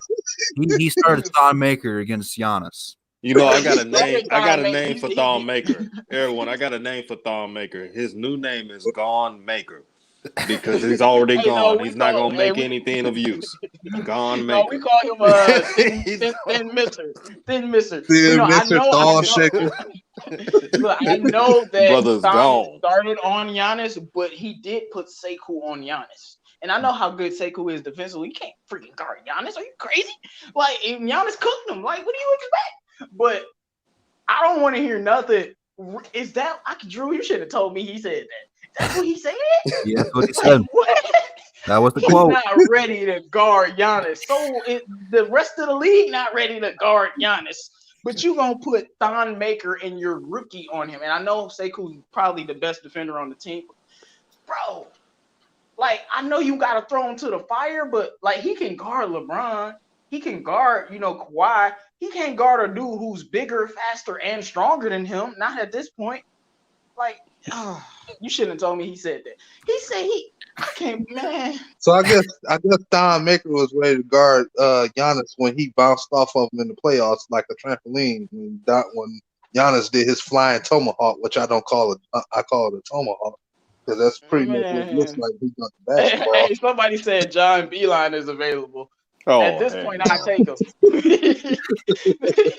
But no, I don't want no college coaches right now. I don't want no college coaches. He must have thought Don could guard Giannis because he played with Giannis. Like, no. Man, bro, Thon put that boy. Look, Giannis is so you nice. See Giannis body Giannis Zion so Williams. nice, bro. Giannis put all of them boys in the blender, and then after the game was like, no hard feelings. I love my brothers because he played with Christian Wood too. Like after murdering us, he's like, hey man, I love my brothers, man. Sorry I had to do y'all like that. But it's all love. So basically, Giannis went Ray Lewis on him. Okay, got it. Yeah, he murdered us. But I was actually upset that they put him back in the fourth quarter when we were down by like 20. I'm like, why is Giannis back in the game? Like, why y'all about to do us like this? They did do it. No, like they really did. We were down by like 20, and he put Giannis back in the game. I think Giannis had only played like 15 minutes, but still, bro, like, come on. Let's we've been on for almost an hour and a half. I want to talk about these two topics before we switch it over to the chat and answer some of your questions. We're going to save some of these topics for next week because I think they'll still be good by then. But for those of you guys who haven't been keeping up with Reggie Jackson, we bought him out. He went to the Clippers, and he's played a couple games over there in LA land, and he's been playing pretty well. You know, he's not putting up 20 points a game, but he's been able to – I think he started his first game there, and then he's played 2 off the bench now, and he's producing.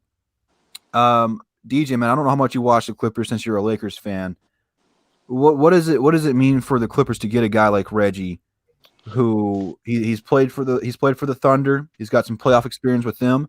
He's been in the playoffs twice with Detroit. He's a very good player. A lot of people here in Detroit don't like him. Do you think the Pistons messed up by letting him go to the Clippers? And just kind of talk about what that means for the Clippers to get a player like that. Well, it was the right move for the Pistons due to the fact that Reggie Jackson is not a star. And I believe some Piston fans, not all, but some thought he was a star or should have been a star or should have been playing better, but that was never his talent. With the Clippers, it's a fit. He comes off the bench. He he initiates a spark with the Clippers, and he doesn't have any pressure. Reggie Jackson reminds me of one of those players that just, when the pressure arrives, he just staggers. He doesn't know what to do. So he's more relaxed. And for the Clippers, they have one of the probably the best depth in the NBA. That's the reason why I'm not going around saying, "Oh, the Lakers are going to win." I don't know who's going to win. I mean, Milwaukee could win it. Uh, Clippers could win it. You never know who could win it this year. Uh, it wasn't a good fit for the Pistons. The fans could move on.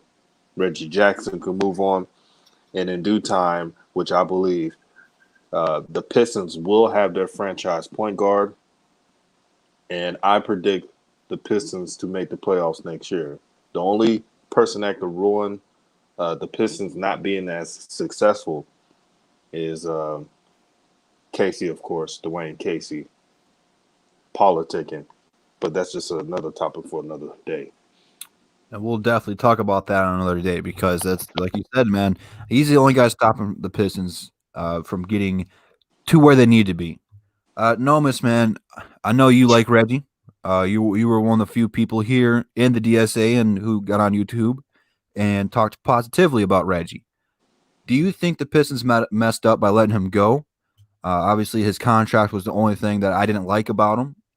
And how well is he going to be a fit for the LA Clippers? Well, it is what it is. Once you got rid of Andre Drummond, that pretty much told the story. I mean, those two were like on the same page because they kind of fed with each other. So once you got rid of one, it was obviously kind of like you knew Reggie was going to be like, "No, I don't want to be here." So it's actually a good thing. I'm not mad that they got rid of him. If they were going to get rid of him, I wish we could have got at least a second round pick.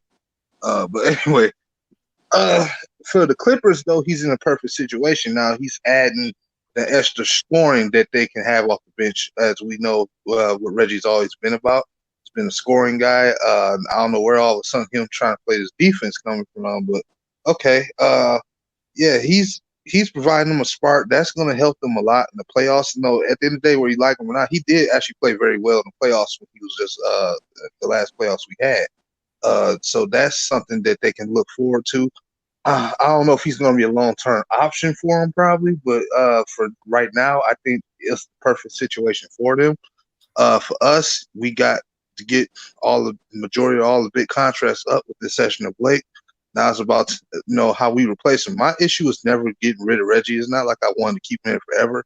My thing was always, if we're going to give him up, how do you replace him? Because as we see, like we just said on last topic, this team is not good at learning how to use people. So that was always my issue. Like you can get rid of Reggie, but replace him and then show us how you go replace him. So that's all that is to me. I'm perfectly fine with him being gone, where I liked him or not. So that's just where I'm at. Shout out to DJ. He had to get ready for work, but I appreciate him coming on the show, man.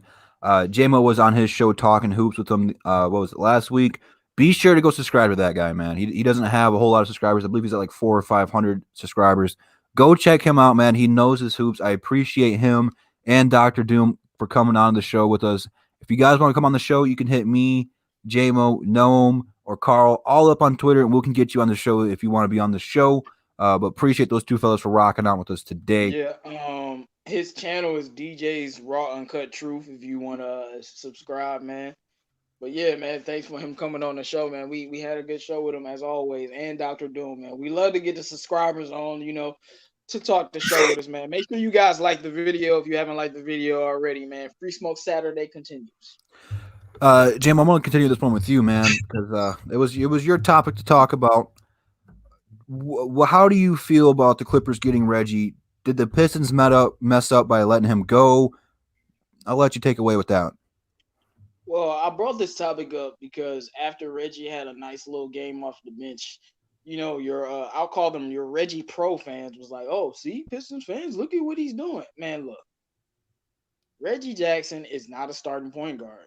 And that has been my and a lot of Pistons fans' issue with him. And it's not his fault that he's not a starting point guard, but it is the coach's fault from starting him. Reggie is an eighth man. Some teams a sixth man or a seventh man.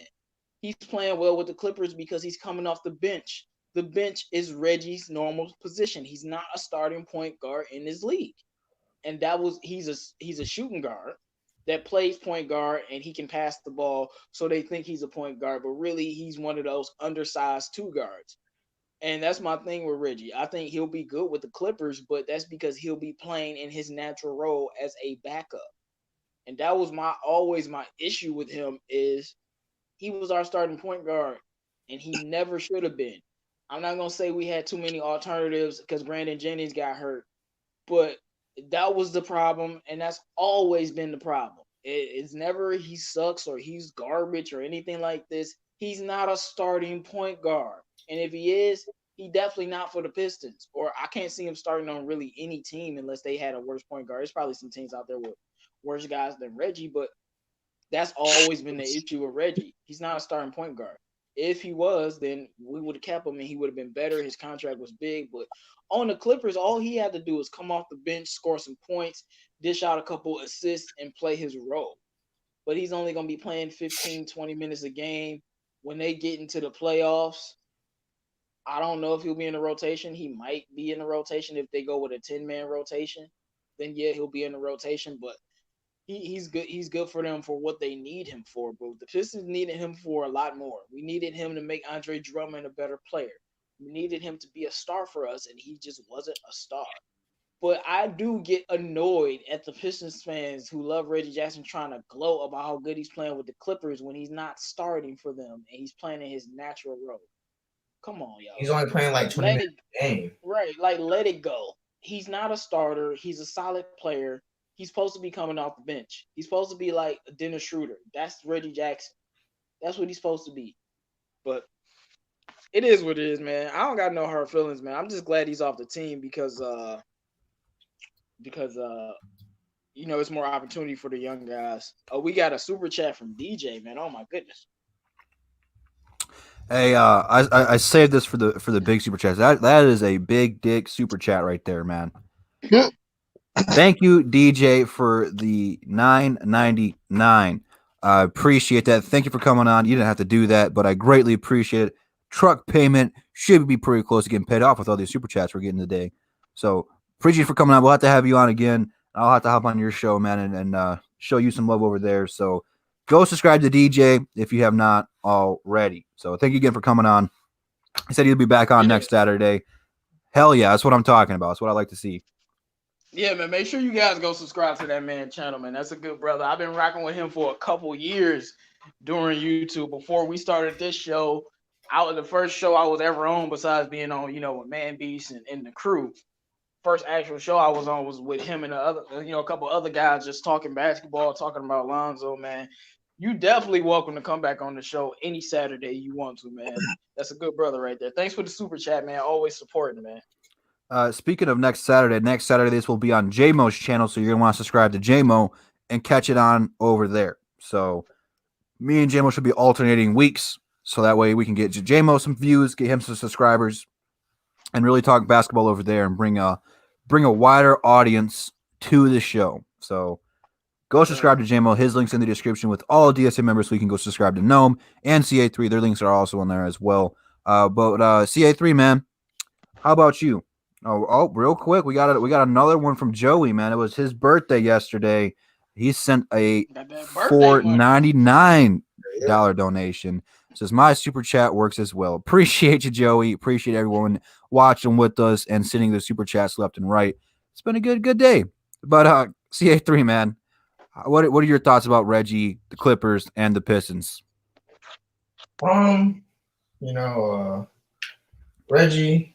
I mean, I guess he had a decent tenure in Detroit. I mean, but he just wasn't like everyone else has said here. He wasn't what we needed him to be. I mean, we need a point guard that can facilitate. We don't have a true point guard, and Reggie wasn't that true point guard that we needed. And Reggie, I mean, he's supposed to be a top bench player. He's not a starter. And I'm glad we kind of bought him out because his contract was was kind of hurting us. And I wish maybe we could got some value out of him in a trade, but but he's not. I mean, I'm glad he's not here. I mean, he's not. He wasn't meant to be here at this point because we traded everybody else, and we kind of just I want him. I want to play our young players, and he was kind of. And with him on the team, you can't really play your young players as much as you want to, especially with us losing a lot. And I mean, I'm glad we kind of got rid of him. But did I hate Reggie? No, but I wish. But I just didn't like his contract, and he's just not the player. And he's just not the player that we want him to be. And that's just at the end of the day, we had to get rid of him, and it was a good move for us. And we had to, and well, with the Clippers, I think he's a great fit for the Clippers. I mean, he's what the Clippers need. I mean, I don't like J-Mo said, I don't know how much he's gonna play in the playoffs, but I mean, he's what the Clippers need. He's another scorer off the bench. I like his role playing 15 and 20 minutes off the bench because that's the type of player he is. He's not a 30-minute per game starter like the Pistons wanted him to be. So I mean, I like his role with the Clippers, and that's what the role that he needs to play for now for the rest of his career. This show is more than just Pistons. This is an NBA talk show as well.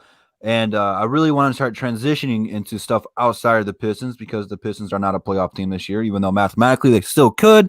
It's not going to happen. So let's talk some playoffs real quick, fellas. J-Mo's team, the Pelicans, are a few games out, still trailing the Memphis Grizzlies. That race for the 8th spot out west is going to be really the talk of the NBA, I feel like. J-Mo, man, let's take it away with you first, since it is your team outside the Pistons, man. Do the Pelicans get that final 8 spot? If not, who does? Man, I'm my fault for laughing, but Benjamin Foe said, "Nah, Reggie needs some clippers. Cut that hair. Y'all gotta chill out." The Pelicans are they're my Western Conference team for now. But they're only 2 games out. They play the Lakers tomorrow. Win or lose, it really doesn't matter.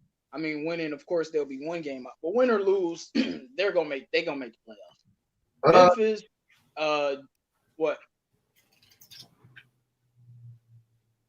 Oh, I thought somebody had something. Anyway, yeah. I was just saying that. I forgot what I was gonna say. Just keep going. Memphis right now, Jaren Jackson Jr. is hurt, and as long as he hurt, they really not gonna win. Brandon Clark's hurt as well. Oh, I didn't know Brandon Clark was hurt as well. Yep. That's really bad for them. So yeah, the reason why they getting blown out by 30 every game is because Jaren Jackson Jr. is hurt. Like, I know people think John Morant's the best player on the team. He might be because he's the point guard, but in my opinion, it might be Jaren Jackson because that dude is just a really good player. But he needs a point guard to roll with him. They're a duo, so I'm not gonna say he's better. They're a duo, but without half of the duo, without Brandon Clark, who's a good addition on their team. And then on top of that, they got the toughest schedule in the NBA. I mean, I'm looking at their schedule. They got to play the Nuggets. They got to play all types of teams. They still got to play the Rockets. They still got to play the Pelicans, who already beat them twice. And what the Pelicans do, they just put Drew Holiday on John Morant. Now he's canceled. And now you don't have Jaren Jackson. They're not going to beat the Pelicans. They're going to get swept. And then with the Pelicans, they got an easier schedule. Yeah. Damian Lillard is still hurt. The Spurs and the Kings are in the mix, but I don't have that much faith in them. And they're 2 games out right now. So they went from 5 games out like a week ago to 2 games out. Like I said, it don't really matter if they lose to the Lakers because that's just a tough team to beat. I think they might beat the Lakers on Sunday. We'll see what happens because every game with the Lakers has been literally a close game. But Alvin Gentry is an idiot, so they keep losing. But hopefully he gets it together. But I definitely think they're gonna make it, man. It's just mathematics. The teams around them are getting hurt, mainly Portland, because to me Portland was the real threat. Dame would be back, but him getting hurt, even for 2 weeks, is a big deal. Memphis done lost, their second best player. Their schedule is tough. The Spurs and the Kings are in the mix, but I just don't think they're good enough. And the Pelicans have the best overall team than all of those guys, and they really been whooping on teams. So it is what it is. I definitely think they're making the playoffs. As long as everybody's healthy, they definitely make it. No, Miss Man, what are your thoughts on the matter, man? Who gets that final and most sought after final 8 seed out west? I'm so jealous of the Pelicans right now. Who you telling, bro? Who you telling? What it is, they actually in the same position we were last year. Like, if you think about it, like with them though, it's a difference. They have a legit shot to take the 8 seed spot starting tomorrow because Lakers already have to play tonight. So one of these 2 nights, Lakers gonna be trying to get out of there since they got room to breathe to a certain extent. So that might be, huh? I was gonna say the same thing. Who they play tonight? The Lakers tonight, they play. I forgot who they play, but that's why I said it might just be tomorrow. Could be one of those windows like they don't care. The Pelicans make it. If I'm the Lakers, I gotta be fully loaded for the Pelicans. So I don't know who they play tonight. They play the Grizzlies tonight. They play who? The Grizzlies tonight. Oh, come on, man. They gonna destroy the Grizzlies. Like, come on. Right. Like, so yeah, they gonna be fully right, but prepared back for to the backs can be Pelicans. right, but back to backs can be tricky sometimes, man. So that's what I'm saying. The Pelicans may have a That's shot why I think tomorrow. the Pelicans, they playing at home, they have a very high chance of winning that game. But even if they don't, if they playing the Grizzlies, then the Lakers game don't really matter. Yeah. Because the Grizzlies don't, like you said, they don't have enough right now to keep going because of the injuries. To me, so the Pelicans right now at the bottom seeds, they're probably the most stat team that's practically complete. They got this point guard to the center, for God's sake. So then you got Zion tearing it up, making history, averaging 20 points per game. So I think the Pelicans actually have a legit shot to make the playoffs, which is scary because this team just really got put together this year in this offseason. And I think that they are ahead, maybe even ahead of schedule. The Pelicans more likely will make the AC. That's about far as they probably will go. But I do give them a chance to make the AC and even win a game or two in the playoffs. I mean, I think they can win a couple games, but I'm gonna tell you why they're ahead of schedule. Most people would say Zion, but or Lonzo, cool, but it's really Brandon Ingram is so freaking good now. Like, I mean, I always said he was gonna be good. It's literally documented on my channel. I say he was gonna be a superstar someday. People laughed at me. I always say the same thing because that's what I said. Brandon Ingram averaging 25 points a game. No one expected him to come off of freaking blood clots, not be able to train the entire season, and then average 25 points a game. They have an all-star on top of Zion, who's another all-star. He just don't have he was just hurt. Otherwise, he would have been all-star. And you got Drew Holiday averaging 19, Lonzo, JJ Redick, Derek Favors. Like, if they didn't get hurt, they would probably be a 6 seed. So that's why they're such a problem. CA3, man, who gets that final sought after 8 spot out west? I didn't think they were going to be able to do it at first, but with these new circumstances, with all these injuries, man, the Pelicans definitely got the 8 spot. Because I mean, I watched the Pelicans last night, man. That main core is just so nasty together. I mean, like the top, they're like, I think three of the core players scored 20 points. I mean, 20 plus. I mean, Drew Holiday had like 22 off of like 10 and 16. Zion had 24 off 11 and 16, and Brandon Ingram had like 29 off 11 and 19. Like shooting, like that's efficient. And then Lonzo was a great facilitator for them with 12 assists. So I mean, I like their core right now, man, and they got that AC to me, and like the Grizzlies. Like you said, the Grizzlies got a lot of injuries, man. They got, I mean, arguably their best player. Well, I would say the second best player, is hurt, and Reggie Jackson, man, he's a very important piece to their team, and that's the reason why they've been able to get that AC. It's not just John Morant; it's really been Jaren Jackson a lot as well, and that just hurts them. And then you got the Blazers; they're just battered with injuries right now. I mean, even though Dame is out, they have other injuries as well. They don't have Nurkic, they don't have Zach Collins. They got a lot of missing pieces right now, and they just don't have enough to get that AFC, in my opinion. Even if Dame comes back very soon, and then you got the Kings, who is coached by one of the worst coaches, probably the worst coach in the league, I mean, anybody who starts who puts Buddy Hield on the bench is retarded. I'm sorry. I told y'all how trash Luke Walton was. That's to the Lonzo haters. I told the Lonzo haters Luke Walton is the worst coach in the NBA. This man benched Buddy Hield. But Right. Buddy The Hield, dude who just won a 3-point contest, bro. think about that. Buddy He Hield was averaging 20 points a game. He was averaging 20. He still is averaging 20. Kobe Bryant gave this guy respect for how he think he was going to be the most dangerous player coming time when he gets a little bit older. And you bench him? What the hell's wrong with that dude? His permanent role is a 6-man now. He doesn't start anymore. That's his permanent role now. That reminded me of Stan Van Gundy when he benched Tobias Harris for John Lewis. I was like, what the? Yeah, I mean, and and the Suns don't got a chance. I mean, I think Uber looks like he's going to be out for the pretty much the rest of the season. And San Antonio, I just don't think that they got enough firepower. So I think the Pelicans will definitely get the AC.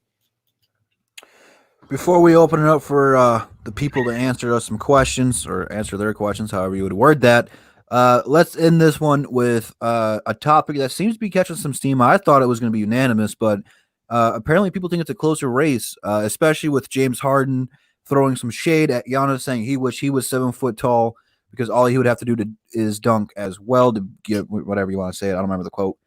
Fellas, man, who is your NBA MVP? Noam, I'm going to start with you. Who is the MVP of the 2020 NBA season? Oh, man. If I had to go take a chance, I'm starting to believe that first of all, I even make my selection. I'm starting to believe this is a popularity contest to a certain extent because I feel like the reason why I feel like it is because we both all know Giannis should have won both the MVP and the defensive MVP last year, and now all of a sudden James Harden can come up here and say, "We say now we sitting here wondering if he's going to win it this time," and then you had Luka Doncic, people were speculating that he could win it. My answer for now, because of what Giannis is doing still, I was kind of pulling for Jimmy earlier in the year, Jimmy Butler, but he got hurt, and I don't think he was putting up enough numbers. I still have to go with Giannis for now because it's like he's the one that's going to come down later too when it comes to like the playoffs. You know he's going to be playing really good, and he's going to put up a lot of numbers. He's only going to keep on his foot. Like he's the main reason why the team is still gelling the way they do. The team is basically built around him. So until he, till his production goes down, he's still, to me, the MVP. James Harden is starting to get a little bit frustrated. Like, who really wants to see him as the MVP? He has not done anything new enough for me to sit here and say, okay, James Harden, he's definitely the MVP. It's just more of the same. With Giannis, he's younger and he's only going to get better, especially if he does finally develop that consistent jump shot. But right now, for what I had to say, it's still Giannis. And you know what? I'm not even throwing James Harden in this conversation. James Harden wasn't the one. It was LeBron. That's the one. Yeah. Oh, my God. I'm so sick of this. Well, I think it is between LeBron and Giannis. They're the two top teams, and they're just conferences. But I don't think James Harden can contest. James Harden, they're like the 5th or 6th seed? I just don't see him doing it. They're like the 4th seed. But now they're the 4th seed. I mean, and the reason why I don't think James Harden should win is it's just because, I mean, to me, the reason for the Rockets kind of their upward trend is just because of Russell Westbrook. James Harden is taking this step back. Russell Westbrook should be in the NBA. He should be top 3. Russell Westbrook he's really been the best player on his team as of late. If you've been watching the games. If we're gonna throw a point guard in the mix, it needs to be Chris Paul. No. Nobody was giving the MVP, OKC. though? I'm not saying he's gonna win it, but I think you just gotta have like he could be a quick out, but no one was giving OKC a shot to even be in the playoffs, let alone be this good. Like they're gonna give a team. I'm not saying they're gonna win in the first round because of Chris Paul, though. Yeah, I know. I don't know why he's part of it. He is the leader. No, he's the leader, but Shai Gilgeous-Alexander and Danilo Gallinari are very good players. You say his respect, man. Quick question. So when it comes to the MVP race, is it based off the teams winning losses or the players who's challenging for the MVP? Well, it goes hand in hand, though. No, you have to have a good team to win. LeBron. Look, no, this will happen. early on in the season, Giannis was the clear unanimous MVP because on the Lakers, it was clear Anthony Davis was the best player on the team. Right. Now, I don't know what happened to AD, but AD has slowed down, taking a little step back, and now LeBron James has stepped it up a little bit. They're still the number one seed, and we got like Drew was saying, and you were saying, it's a popularity contest. Like Giannis should be MVP and it should be unanimous, but it won't be because of LeBron James. He's LeBron. He has the number one seed. He also has a top 5 player on his team. Show me the top 5 player playing for Milwaukee, bro. Come on. Outside of Giannis. This shouldn't even be a question, but it's LeBron James. Plus, isn't Milwaukee the fastest team to ever clinch a playoff spot? In like 20 years. Man, Milwaukee is about to, man, it should be Giannis and it should be unanimous. Giannis has the highest PER in NBA history. And PER is a stat that factors in everything. I'm going to say this simply. Giannis PER is higher than Wilt Chamberlain PER when he averaged 50 and 20. If Giannis was playing 38 minutes a game, he would average 47 points a game. I know people think that's crazy, but he would. He's only playing 30 minutes a game. Like, this dude would be averaging 40 if he was playing a lot of minutes, but he doesn't need to play the minutes because, I mean, they just blew OKC out by 50 points.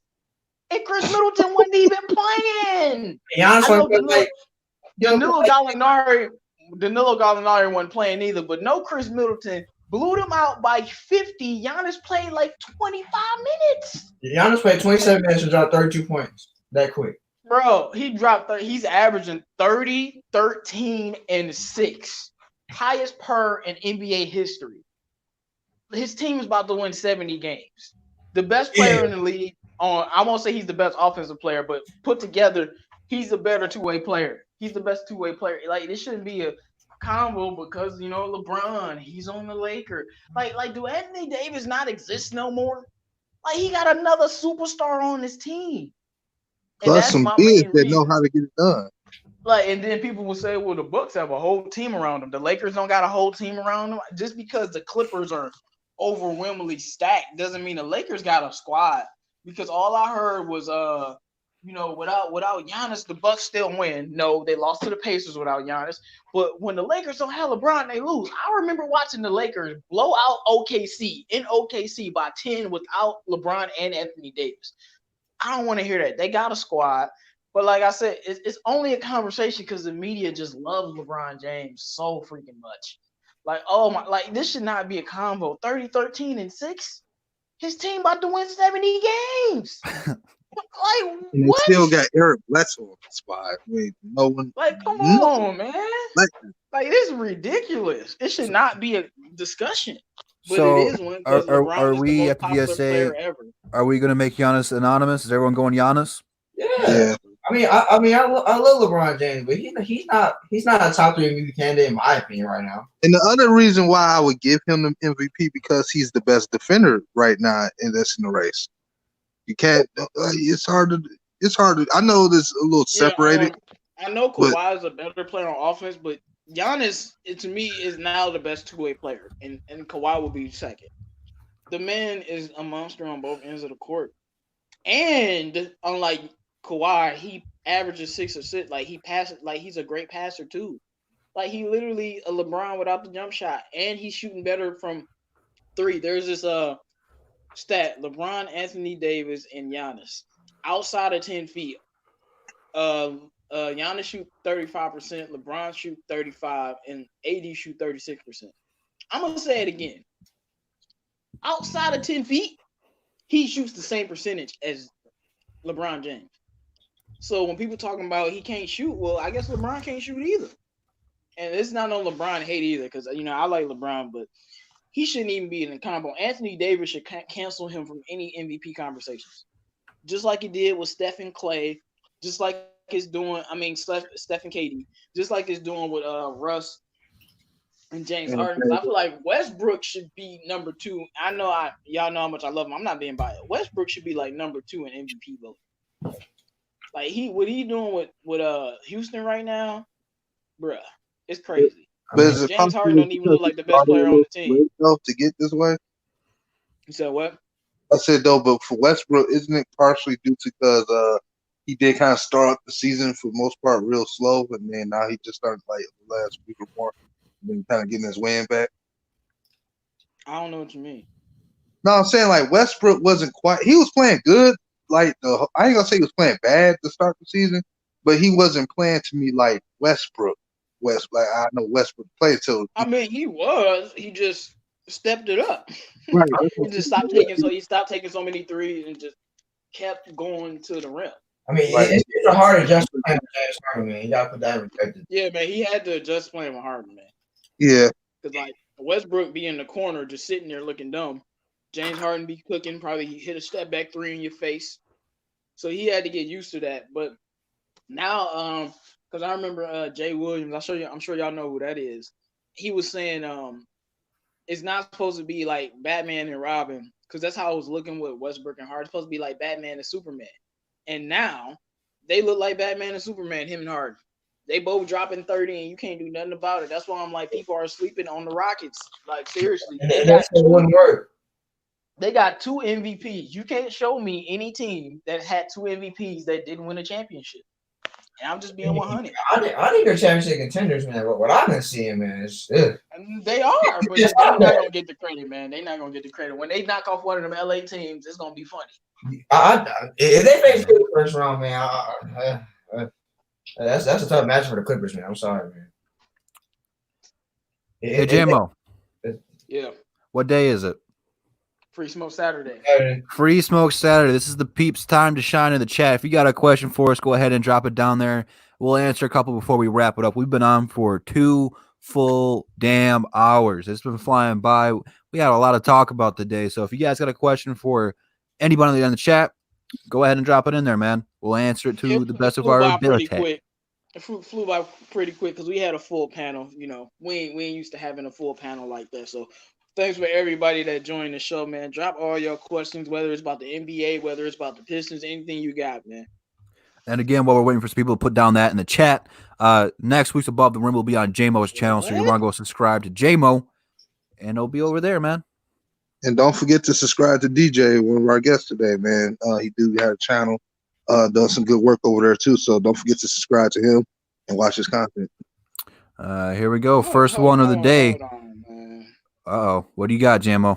Man, King James Production said if the Lakers lose LeBron, they're not a playoff team with that current roster. If they lose AD, where are they? Right. And then he says, I hate LeBron. I don't hate LeBron. Whenever somebody don't dick suck LeBron, they consider that as hate. He's not the MVP. Like, he not. Like, that's not, you know, it's funny. I've been defending LeBron more than anybody else in the DSA over the years. Man, I'm a big Carl, yeah, he's your favorite player. But I mean, like, I remember last year I defended LeBron when the Lakers was going through what they were going through. But E-Dog says Bucks NBA champs. I don't know, but I know they're going to the finals. I mean, like, and I'm a LeBron fan, man, but I hate LeBron James fans with a passion, man. I really do, because they just irritate me. Because they just don't see they just don't see stuff from a neutral standpoint. It's always about LeBron. It's just like just like I hate Jordan fans too with a passion. You said you hate who, man? I hate Jordan fans and LeBron James fans with a passion. Drew, I know you saw me arguing with that lady on your channel, man. And like, this is LeBron fans in a nutshell. I said LeBron needs another superstar to make it to the finals, and they think that's hate. He 35, bro. If he don't have AD, he not going to the finals. Straight up. Nope. Giannis don't need another superstar to go to the finals. He's 25. LeBron, when he was 22, didn't need another superstar to go to the finals. It's like, because LeBron is so good at such an old age, they don't see decline. But he's not as good as he was. He's shooting 34% from three. Well, it is what it is. Bruce says, do you guys see Jordan Bone having a role in future in Detroit? He says, I think he can get beast. I don't know. Do you guys think Jordan Bone has a future in Detroit? No, miss. Yeah, I do. but it depends solely on the coaching staff. I think Jordan Bone has all the potential in the world to be a point guard for a team that may like us who's rebuilding and eventually could possibly start, but some of it is on him. Once he gets around NBA talent, a lot of the rookies do have to be more aggressive, but at the same time, coaches need to call plays for these guys to be able to do what they need to do. So it's kind of like on both ends. D-Lock says, do y'all think Boston is the best run for the Bucks in the playoffs? Actually, I think it's Toronto. Toronto has the defensive game plan to slow down Giannis. They're the ones who bounced him out of the playoffs last year. So if anything, I'd go with Toronto. I just don't. Boston's got a lot of young talent. Jason Tatum's been balling out. Not enough people are talking about Jason Tatum because they don't like Jason Tatum. But no one's talking about Boston. They're a good team. I just don't think they have anybody that can stop Giannis. They'd have to have a great game plan as a team to do it. And we've already seen Toronto do it. No, it's definitely the Raptors. The reason why I don't think Boston has a chance, I'm keep going, Jim. I'm my bad. No, it's definitely the Raptors because the NBA is about matchups. The Raptors match up perfectly with Giannis. I mean, they got the perfect system to stop him, but they don't have Kawhi now. Like, I think he played them last time, had 19 and 19, wasn't that good from the field, 50% from three. But if you have that team and then you add a superstar like Kawhi Leonard, like it makes sense. Like you added any superstar to that team defensively, I won't say any, but any of the top guys, Kawhi, KD, LeBron, they're gonna beat that Bucks team because the Bucks team is a one-man show. The Raptors they can slow him down, but they don't have a Kawhi no more. So that's why they're gonna lose. But the Celtics don't stand a chance. I'm sorry.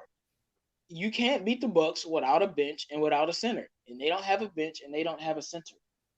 The Raptors do have a bench and a center. Miami, I would give them a better chance because they have a bench and a center. But if you don't got no center or no bench, you're not beating the Bucks. Go ahead. What were you going to say, Carl? I was basically saying what Jim was going to say. I mean, I don't think Boston has a chance. I mean, they're too small of a team. They really don't.